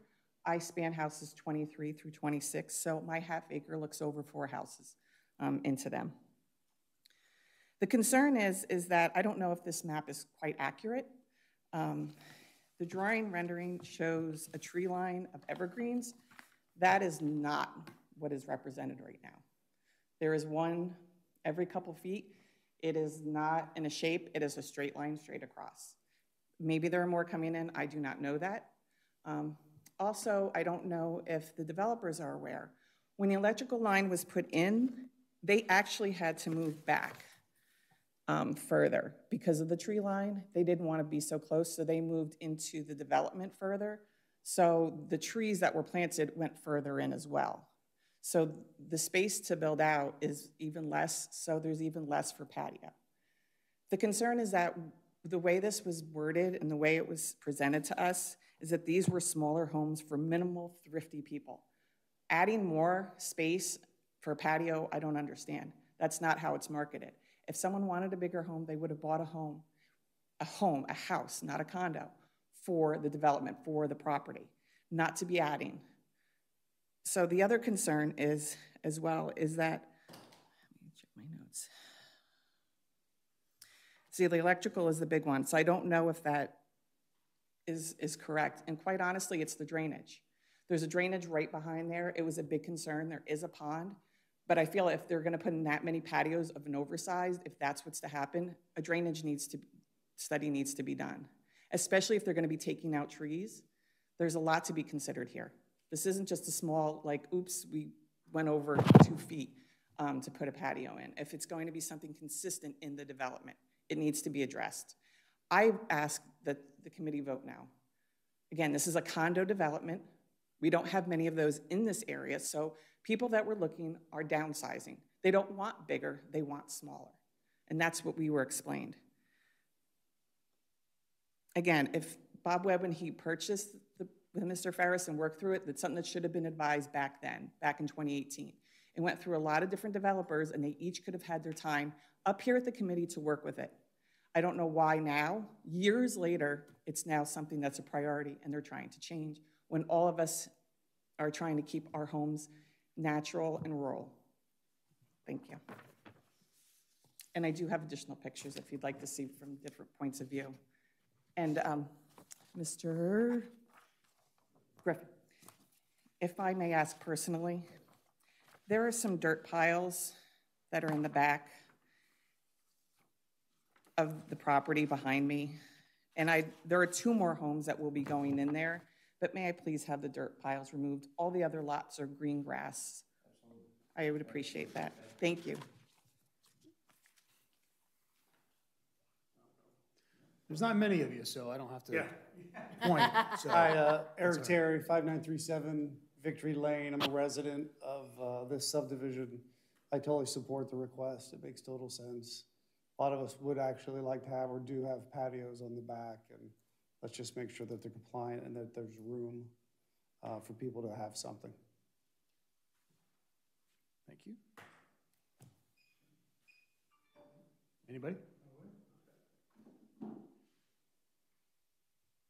Evening, Scott Humphreys, 5992 Victory Lane, or Lot 22 is we listed there. This is materially changing nothing for the folks that live behind us. We're not building 40-foot patios or decks out. We're talking about a 10-foot patio coming out. It's not encroaching on anything. All this is doing is bringing it into compliance. Nothing's going over the 50-foot setback requirement. Nothing's changing except just making us compliant with the letter of the law. When I don't want bigger, I'm not putting an addition on the home. Just want a place to put a barbecue grill on a seat. And it's not going back into their yards. As far as screening, I'm putting more trees already in because there isn't full screen by deciduous trees or coniferous trees. That's the year round. But it doesn't change anything except make us more compliant and allows us to use our yards. That's it. Thank you. Anybody else? Going once, going twice? Okay. Public comments closed, so any response, comments? I was just going to say I appreciate these pictures and I will get that dirt removed. Also, as we see these drawings, if the landscaping under these drawings has not been put in, I'll make sure that it's done on the stream side. I think we agree with staff as to all their recommendations. My voice is so loud anyway.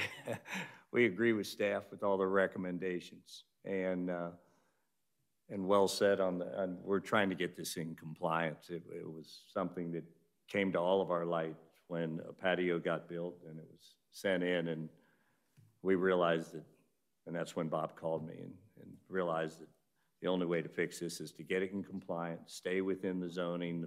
We're not encroaching in the 50-foot setback. And really appreciate working with everybody and getting this fixed for everybody's benefit, really. Thank you. I have a question, like, how did these units get sold? Like, what is said about the yard of these units? Because, I mean, these units obviously don't have a, Paul, could you please keep the auditor's website up? If you look at the auditor's website, and can you zoom out a little bit? I mean, you see how these units are drawn in on the auditor's website? But the situation is not how it's, like, it draws it up until, like, the border of the other property above, and that's not how it is. It's like, I mean, what I'm saying is, like, this is still like a PRD with, like, open shared space, like it's an open common space, and I don't know how you advertise it. Do you advertise to these people that they will have this yard behind them and it's private? Because, I mean, it's not private because in a PRD it's not. That's just a question to you guys, like, how do you advertise it? Because, I mean, you can have your barbecue, but after that, you enter into common space. Yeah, it's a good point. And Kirk, you're here from Bob Webb that's done the building. Again, we're all here sort of after the fact and trying to resolve this. I would, and if you add to it after I'm done talking it, I would say that you look at a 50-foot setback line and you go, okay, well, there's, that's where these building things are. And if you look at this plan, you see that these houses that show the variations, those are actually built, right? So I think, I'll be honest with you, I think what happens is the salespeople and everybody looks and sees a 50-foot setback line and says, here's where your houses go, here are the lines, here's the front yard setback, and they don't realize that there's a common green space that can't have the structure can't be in it, but I don't think they realize that they can't be added to a patio in there. I understand that, but from, like, a zoning perspective, that's really hard because we do these PRDs like just so people won't encroach to that absolutely. line. And now I've actually been there today, and I've seen that people seem to use that space for their own yard, which it's not, like, supposed to. So I don't know if anyone lives there that can say anything about this, but I don't know how you got approached, like what you sold on. That right there. That. So, Mayor, can you come up to the mic, please? Yeah. And then, sorry, your name again. yeah, Eric Terry, 5937. So if you see the two houses on the left, mine's on the right side of the street. Okay. So that was the drawing that I was given when we purchased it. But so also the land behind it, that square? Yeah. I mean, that's Like that. Right, so we have dogs, and so the way that it came up was like, well, I had my previous house in Georgia with a black aluminum fence for the dogs. You can't have that. You need to do, an underground invisible fence, and my invisible fence runs that right there. So that's exactly. Then I said, well, can you do a patio? Can you do a deck? No, you can't do a deck. You need to do a paver patio. There you go. I have a paver patio. If I may, I'm going to walk up to the TV because I think I sort of understand the confusion here a little bit. So it's important to know the way the county is drawing this has nothing to do with zoning's open space or buildable areas. The county, I don't, on these kind of developments, and maybe Dan probably can explain it a lot better than I do, but the way the county is going to draw this is not going to match our zoning documents. This, you can't, it is a PRD, but you can't view this as a PRD like a Mirasol or the one we just heard this evening. Number one, it was approved under a different set of rules, and number two, again, these aren't fee simple lots, so they're not going to be drawn that way. The way they're drawn is specifically meant to meet the auditor's needs and real estate taxation needs. Has nothing to do with zoning. So even though this is drawn like this, the zoning still is in effect in terms of where this house can be and how far back they can build. Just because the line is shown back here doesn't mean that they uniquely own back there. In a condo association, really, because it's all commonly owned, technically speaking, whatever they put back there is available to everyone in the condo association because it's all commonly owned. So that's the risk those people run, unless it's that limited common element area where the users of that specific, or the owners of that specific unit have exclusive rights to some of those elements. And a lot of that is spelled out in deeds and covenants and restrictions that the township isn't privy to and we enforce. So I think that's the confusion a little bit, is how the auditor displays it is not the same as how zoning views it. Okay, that might be how the auditors explains it, but this gentleman is from the opinion that he bought that land and that is his garden. So, I mean, it's clearly a wrong, like something went wrong in this process about selling these units. So, I mean, that's a major thing. And also, the auditor's website does it right for other PRDs. So, I don't know. I still think that's a major issue. I mean, you approve a PRD, but you get like, what is this, an SR or something? I mean, this is something totally different.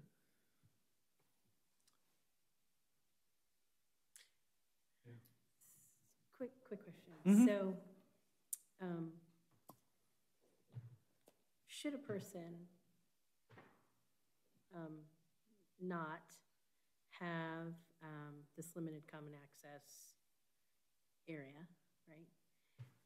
Affording them the opportunity to put something more permanent on it, and hypothetically, they make their patio area out of a mulch bed instead of pavers, and they mulch this area and put benches out in it or chairs out in it.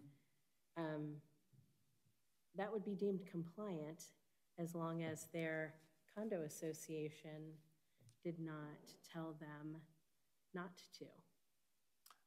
Correct. That's right? That's how we've been proceeding. Mm-hmm.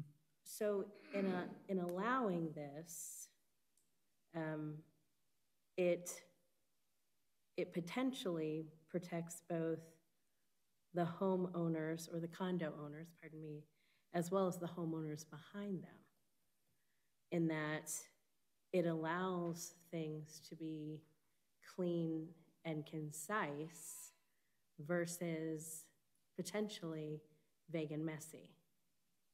Yeah, under the current condition, this has to be fixed, to be candid. To me, really sort of, we can change exactly how the swap is happening, but in these situations where we've got non-conformities happening, I'm looking at 14, 13, 21, we have to deal with this. We're going to have to bring this into compliance one way or the other. Going back and telling them they got to tear it all down, that's not going to be an option. Issuing zoning violations isn't really going to do anything, because the best remedy is to just change the plan and do exactly what we're trying to do here this evening. So in my assessment, this is the best path forward. Again, how that open space is rearranged and making sure we stay above the 50% and what is given and what is taken and the degree of all that I think is fair and open to discussion. And, it's unfortunate we're in this situation, but we are here and we have to deal with it. And second question, in trying to use the scale, and I don't have one of my with me to look at this plan to do it.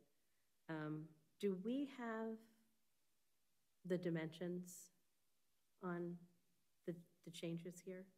That's what I'm asking for. So they gave us the measurement. You see, like between units 22 and 23, they have that 107.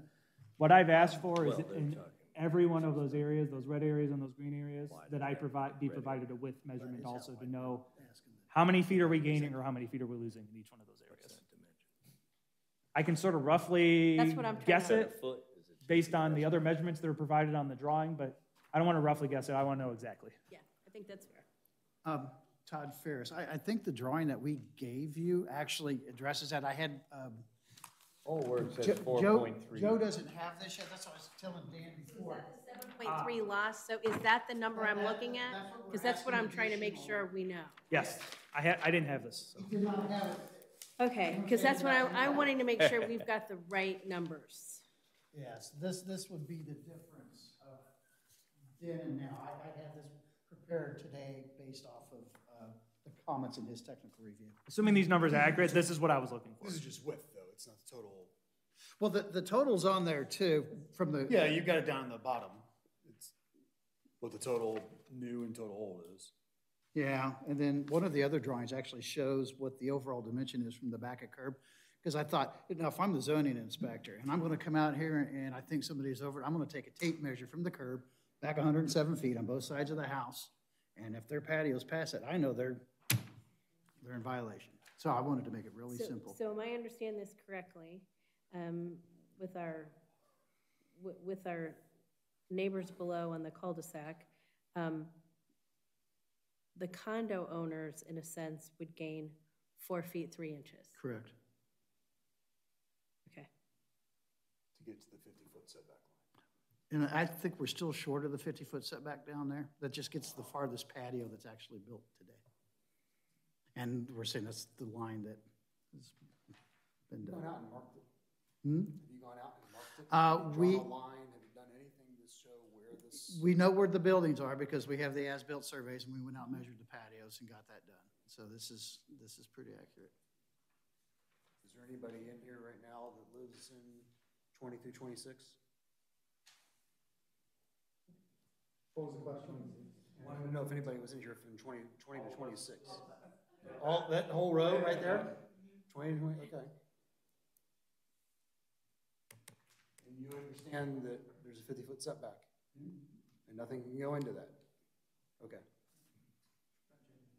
Huh? It doesn't change it, so it just makes us compliant. Yep. Again, nothing that requires a zoning permit can go into that. Zoning permit, yeah. Because I think it's important to also make clear, Structure. it's common open space, but this isn't a non-disturbance zone.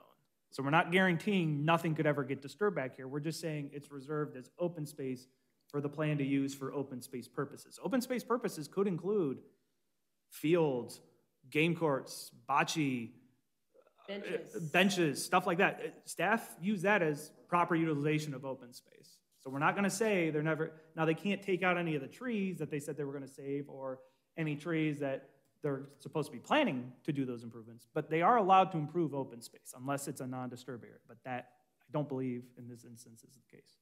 From the original submission and the landscaping plan, was there anything that was supposed to be on that back line between 20 and 26? I think the open space plan they gave you is, or this current plan is laid on top of the original landscape plan. I will be honest, we have not gone out and vetted all the plantings that have been put in because it's still actually premature for us to do that. We typically don't do planting counts and evaluation of all that until the very end because this is actually fairly abnormal that the trees are already in. Usually it's like the last thing that gets done as part of these developments. Traditionally, it's before the last building permit is issued. Yeah, and usually when we get close, we keep a log of how close we are, and usually when we get close, that's when we would probably start going out and saying, hey, are these trees in? Are they alive? Or is it the right number? Are they sort of laid out? I'll agree, you know, this is more soldier-line trees as opposed to the sort of the more natural-looking design that was originally approved. Now, staff does give the developer some leeway when it comes to actual planting locations because, again, we want the trees to go where they make sense and where they're going to survive. So we do allow them to flex a little bit because, you know, the big part is the trees are there. It's about having the trees there, you know, how much they curve and stuff. Now, going from a curve to a total straight line, that's a little bit more of a deviation. But honestly, if I was reviewing this, I would really just want to make sure that the number of trees are there, that they're generally in the right location, and that they're healthy. But again, we haven't done that inspection yet because the development's just not to that point where we would do it.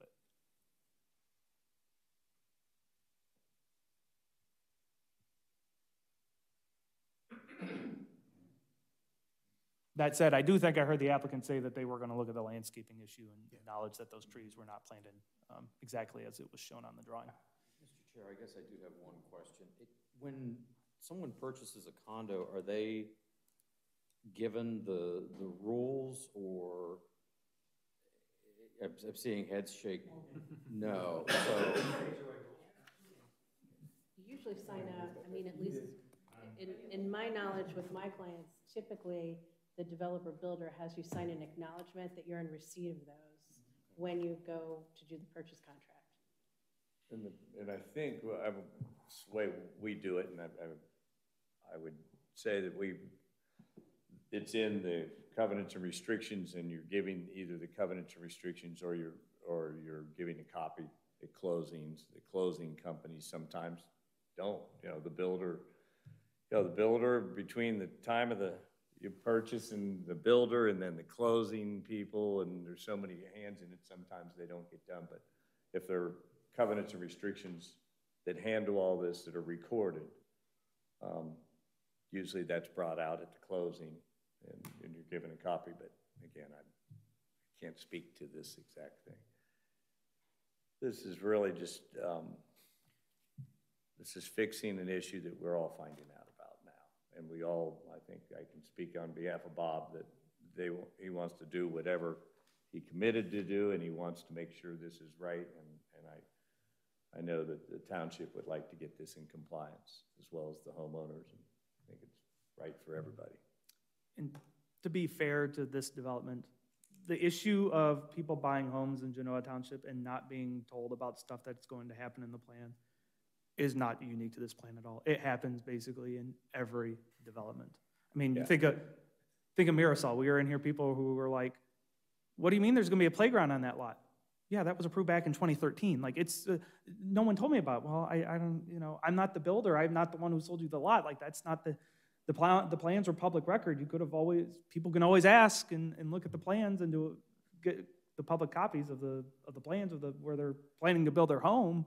Unfortunately, a lot of people just don't know to do that. Or they just assume they've been told everything. And, I'm not familiar with disclosure rules, but I think there are things you have to disclose. But the fact that a playground might be built on the lot next to you, I don't know if that's something that technically has to be disclosed. It's a public record. It's part of the development plan. They probably have the drawing hanging on the wall. If someone would have looked, they probably would have seen it, but they didn't, or they didn't think to ask, because, who would think to ask if there's going to be a playground next to them? I probably wouldn't. So, but unfortunately, yeah, so I don't want to penalize this applicant for being in that situation, because it happens in basically every plan. It's not right, but it does. All right, David, can I say something? Yeah.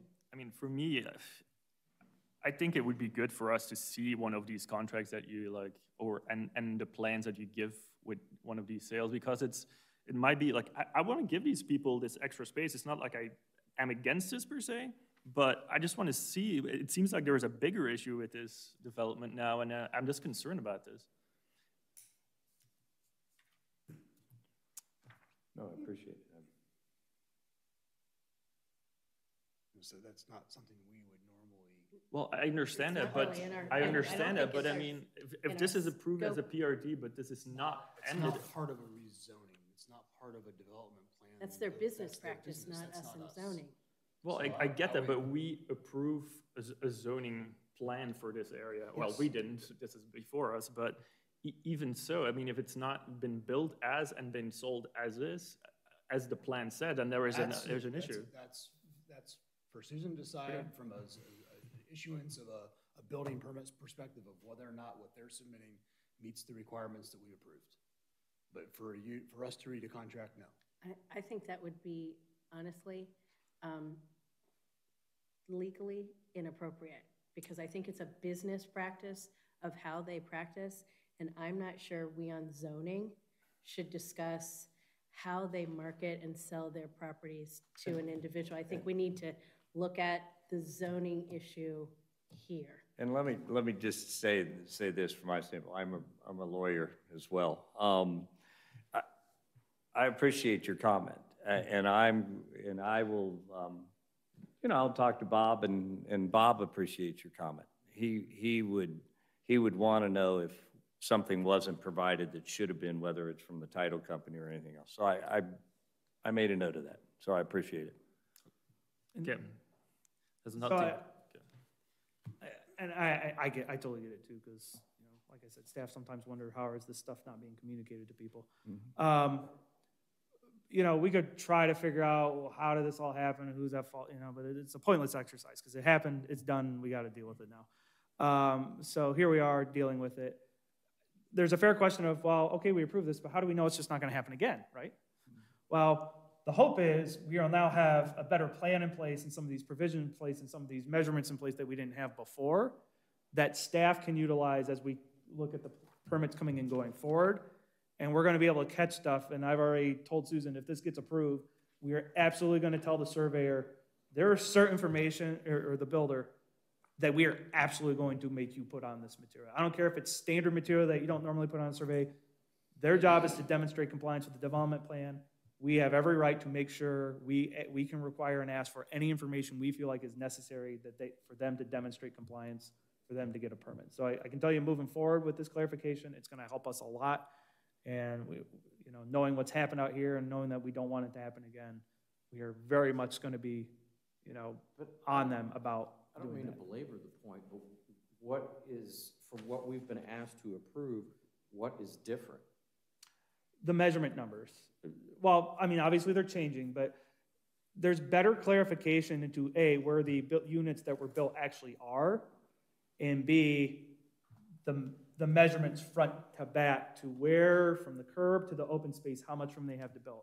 A lot of the problem we were running into, and Susan, correct me if I'm wrong, is we would get like 20 different measurements front to back of, you know, the home. Every notch, it was, well, 3 feet, and then it was 5 feet. You know, here's a 20-foot run. Like, we had to sit there and try to add it all up and then look at the setback, and then it was becoming impossible based on the plan that we had to work with to figure out how much room was there from the back of that unit to that open space line. And then we weren't always getting that open space line drawn on the survey, or we thought we were getting it, and what we thought was the open space line was not actually the open space line, which is candidly probably how some of this happened. We thought we were being shown something that we actually weren't, or there was information missing, and the surveyor didn't include it, or whatever, like I said. But now going forward, we're gonna know, like, what's a good example there? 25, let's use 25 as an example because it's not been built yet. On 25, on the right side, we know the distance from that driveway where we're gonna start measuring the front setback to that open space, if this is approved, is 107 feet, 3 inches. We are gonna know, and we are gonna ask for that measurement on the lots, on the survey drawing we get for when the permit comes in.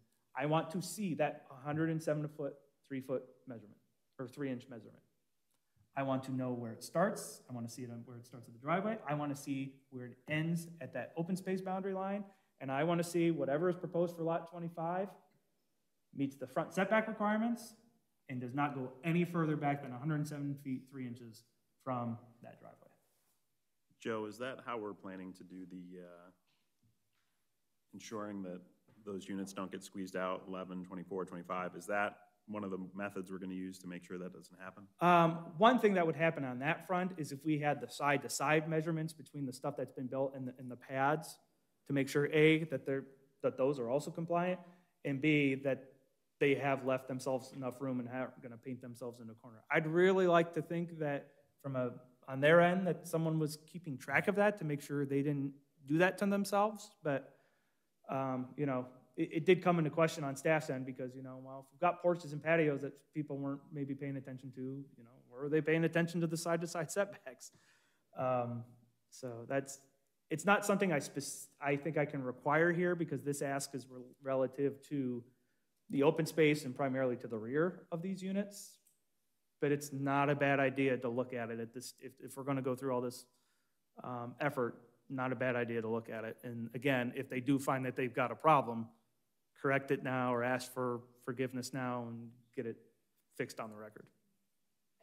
Has this been, the existing home sites have, infractions, whatever, have they been surveyed? I mean, do we know that these numbers are exactly what is needed to bring everything into compliance? Yeah, yes, we do. The Okay. houses are all surveyed. They're all part of an as-built survey, the ones that are an actual footprint. Which is another tool that Joe can use because he can see the whole development now and see that there's 15 feet. I think it's the number that we have in between them as a minimum. I think before when Joe and Susan were getting things, they were getting just the one building. And, you know, We weren't seeing things relative to the whole plan. yes, I would want to see the whole site plan. I would, if I wanted to make sure it was in It's easier when there's actual lot lines, because even if we're just looking at that lot, well, okay, we can measure off the lot lines. They're on there, you know, the surveys are gonna catch them because it's all recorded. The condos they're just a lot harder to administer, which is frankly why I'm very glad that a lot of the new condo developments are doing actual platted lots and then just doing the condo style maintenance on it, because from a building and setback standpoint, it's way easier. We see that Reserve MMR is a good example of that. That has worked out much better. That's how we've done it before too. And it seems to be that's the preference now in a lot of these developments I'm seeing, is they're putting them on their own lots. All right, so we got some cleanup to do with documentation. You're in agreement with everything that Joe's asked you to do? Yes. I assume we're looking for continuance for the next meeting. You're gonna have it submitted by then. Sure, absolutely, yes. So our next meeting is the 15th of February, which means our revised materials need to be when, Joe, again? February? I'm not sure I have the up-to-date schedule in front of me. Usually we ask for a week after this meeting, so that would be what, the 24th? That would be 24th. Would be next 24th for the Tuesday. 15th. Obviously, the commission has the right to change that date if you still wish. Do you feel that your mic is not on, Todd, but you feel that that is a date that will work or not? Yes, I think that's a date that we can get that to work. So that would be January 24th. Jan 24, Materials. Jan 24 for materials. Do we have any other comments before we make a And that's motion? a February, 15th. February 15th, and I believe that's a Wednesday because we had to move it. Wednesday. It is a Wednesday. Travel schedules and availability of this room. And holiday. There's a holiday in there somewhere too. yep. All right. I move to continue the public hearing for subject final development plan amendment application known as zoning case number 2023-1 until February 15th at 7 p.m. in Genoa Township Hall. Additional or revised materials will be due to Genoa Township Development and Zoning Department by January 24th at 4 p.m. I will second that motion. Discussion? Joe? Roll call, Mr. Bernhardt. Yes. Mr. Sears. Yes. Ms. Walsh. Yes. Mr. Welch. Yes. Mr. Leff. Yes, motion passes. The time is now 9:32 p.m. This is closed. Thank you.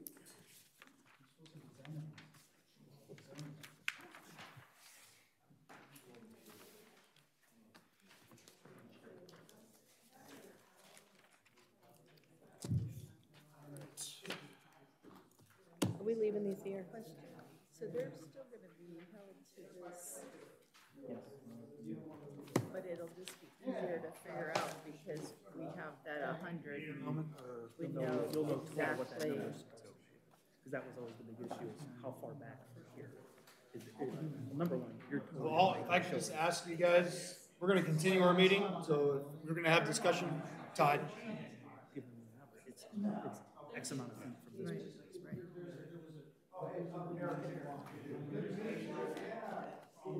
Todd? If you guys want to continue talking, that's fine. We just want to get moving on the rest of our stuff. So, thank you.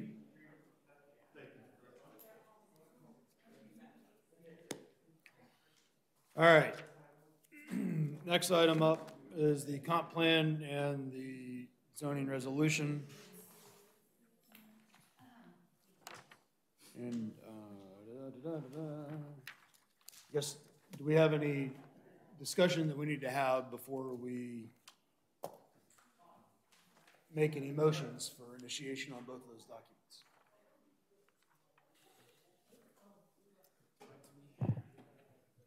You have anything you want to chime in on? No, I think the email that I sent out with all the documents, I pretty much described what I had done and all the changes that were made and why they were made. So at this point, I'm here to just answer any questions or take notes on any motions that are made.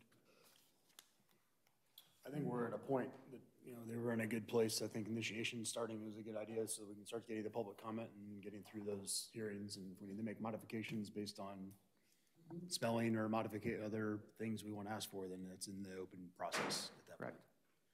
So. Then the other question would be, do you want to have it at your regular meeting on the 15th of February, or do you want a special date? Do we have anything else other than this on the 15th at this point? You'll have, the Multi-Sound Studios application was continued to that date. So you'll have Nook, Multi-Sound Studios, and then whatever else you want to put on that agenda. Which theoretically should be fine. If not, then we need to pick another date. We do have two dates that Joe and I talked about today, which would be the, what do we say, February 22nd. 22nd and 27th. Which is a Wednesday, and the 27th, which is a Monday. I believe it's a Monday. I know 22nd is Ash Wednesday, so that might be problematic for some people. We try to avoid those types of days when we can. So that would be a special meeting just for ZR and comp plan if we didn't want to do it on the 15th. 22nd or the 27th. 27th. Yeah, and 27th would be the absolute latest we could, if the documents got initiated this evening, would be the absolute latest we could have that hearing, because 40 the state law days. provisions. We got to be out 40 days. That would be the last day we could do it.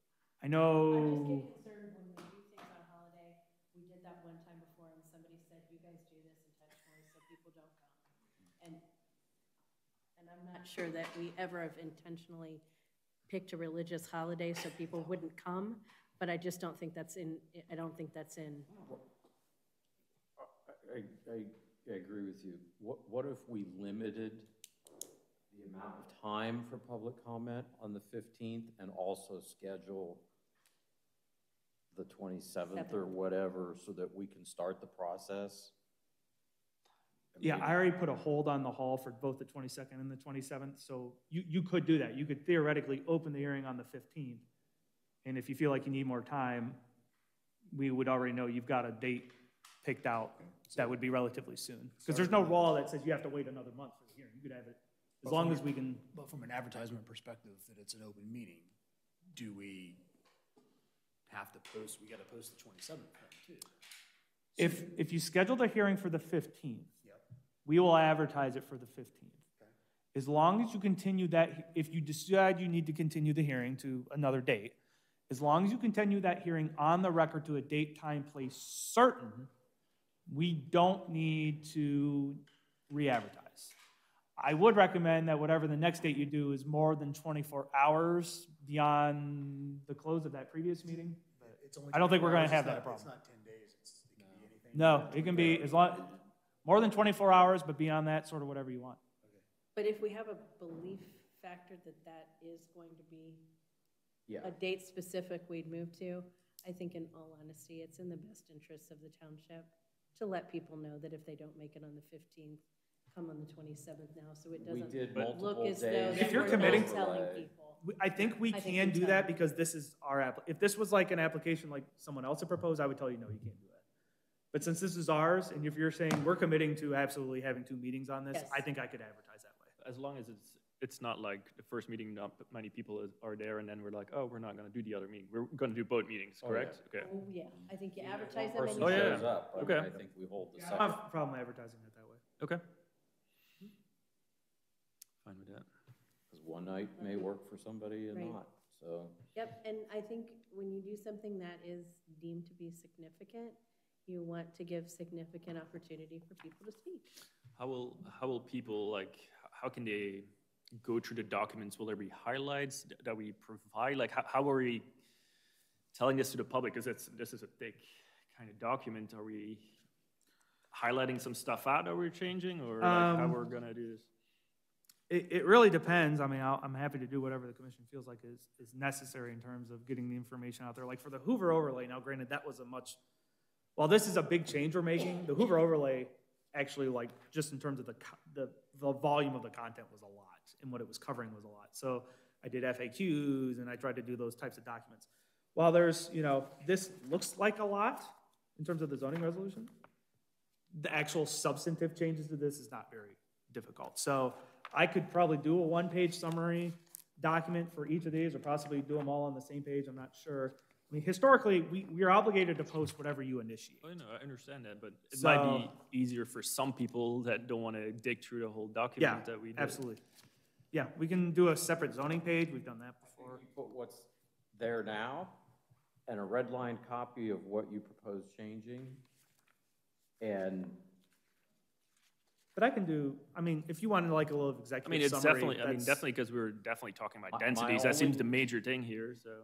I have a concern with that. yeah, my concern about doing an executive summary is what, no disrespect to the public, but I mean, they don't necessarily understand the difference between a condominiumized development and fee simple lots and that. I practice real estate law. People do not understand real estate. They don't.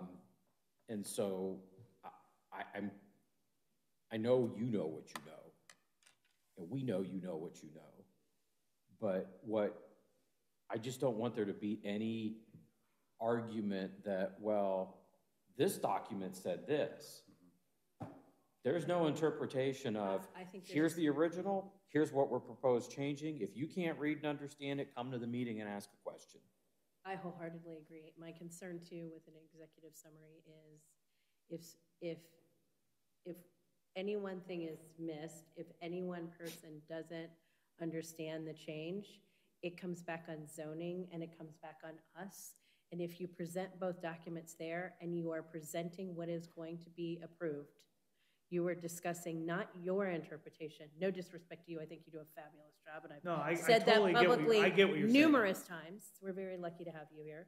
But I think it's a matter of you are then directly discussing the document, not the document summary. You are looking at what the change is. I mean, yeah, then best to go with the red line, the rest crossed out documents. Yeah, I can post like the red line copy and the clean copy, so, because sometimes people like to see the clean copy because it's just easier to read. But I share the concern, because we actually have that discussion internally sometimes of like, they used to do like flyers here of like, here's all like a synopsis of Genoa rules regarding garage sales and stuff, and like, I cut it out because I was concerned about that very thing of, you can't communicate all the finer points and technicalities and ifs but thens of the legalities of the zoning resolution in like one paragraph. Well, Mr. Chair, to your question on your point, do you mean a clean copy of what would be adopted or a clean copy of what exists today? Clean copy of what would be adopted with the red line, which would show the old version and the new stuff together. I can post all three, I mean, Post to be all three honest. and make everybody happy. If you're fine posting all three, then post all Yeah, I mean, the current stuff's already on the website, so that's no big deal. Just a I'm gonna have to upload this stuff anyway. And making clean copies of this stuff is relatively easy. It's, for those of you who know Microsoft Word, it's pretty simple. Except all. Yep, but basically. Except all. Hide all the comments. Except all. and stop tracking changes. Okay, done. Woo! It's amazing how many conversations I have with people on how to use that button. It's amazing. It's amazing. So, all right. So, We have a motion. yeah. Meetings. With Yes. respect to both documents? Both documents, both dates. So we'll want a separate motion for the comp plan and one for the resolution. Right. We'll have to You- give them well, different case numbers. So, Mr. Chair, I would move to initiate amendments to the January 7th, 2019 revision of the 2016 Genoa Township Comprehensive Plan presented in a draft document dated December 13th, 2022.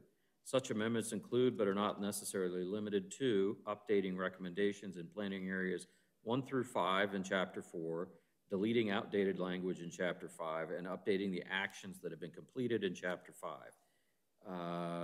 We have no additional edits that were developed at tonight's meeting, so the subject amendment shall be dated January 17th, 2022, and known as ZC Case Number 2023-02, Comprehensive Plan Amendment. I further move to schedule a public hearing for said amendment on Wednesday, February 15th at 7 p.m. in the Genoa Township Hall, and Monday, February 27th, 2023 at 7 p.m. in the Genoa Township Hall. I second the motion. Discussion? Just point of clarification, and it's our error on the script. I'm assuming we meant January 17th, 2023. Yes, 2020, strike that, 2023, sorry. Do you read a second? Yes, please. Thank you. Roll. Roll call, Mr. Bernert. Yes. Mr. Sears. Yes. Ms. Walsh. Yes. Mr. Welch. Yes. Mr. Leff. Yes, motion passes. All right. Mr. Next. Chair, I would move to initiate amendments to the Genoa Township zoning resolution and official zoning map presented in draft documents dated December 13th, 2022. Such amendments include, but are not necessarily limited to, updating the definition of net density, removing density regulations from Article 7, reducing permitted density maximums in Article 9, establishing density maximums in Article 14, citing the comprehensive plan in Article 27, and updating the appendix. This motion to initiate, actually, we did not make any additional corrections or changes this evening, so the subject amendment shall be dated January 17th, 2023, and known as ZC case number 2023-03, zoning text and map amendment. I further move to schedule a public hearing for said amendment on Wednesday, February 15th at 7 p.m., 2023, and Monday, February 27th, 2023 at 7 p.m., both meetings to be held here in the Genoa Township Hall. My second. Discussion. Roll. Roll call, Mr. Bernert. Yes. Mr. Sears. Yes. Ms. Walsh. Yes. Mr. Welch. Yes. Mr. Leff. Yes, motion passes. That concludes at 9:46. Public comment? None. Next meeting will be Wednesday, February 15th. Anything else we need to know prior to that meeting, Mr. Schaefer? We did not receive any rezoning applications for the February meeting, and today was the final development plan or plan amendment deadline, application deadline, didn't receive anything. So like I said, your agenda now for the 15th will be the continued hearing for Down Studios, and then number 2 on the agenda will be Nook, unless you tell me otherwise, and then the number 3 will be the opening of the hearing for these items.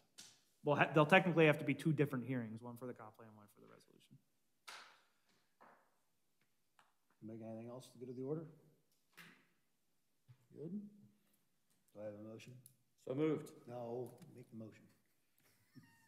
Jesus. All, do I have all in favor? Aye. Opposed? Good. Was there a second on that? Oh, sorry. Oh, yeah. Do you second the adjournment? Yes, I will second. All right, and we have yeas and nays. Good. The time is 9:47. The meeting is over.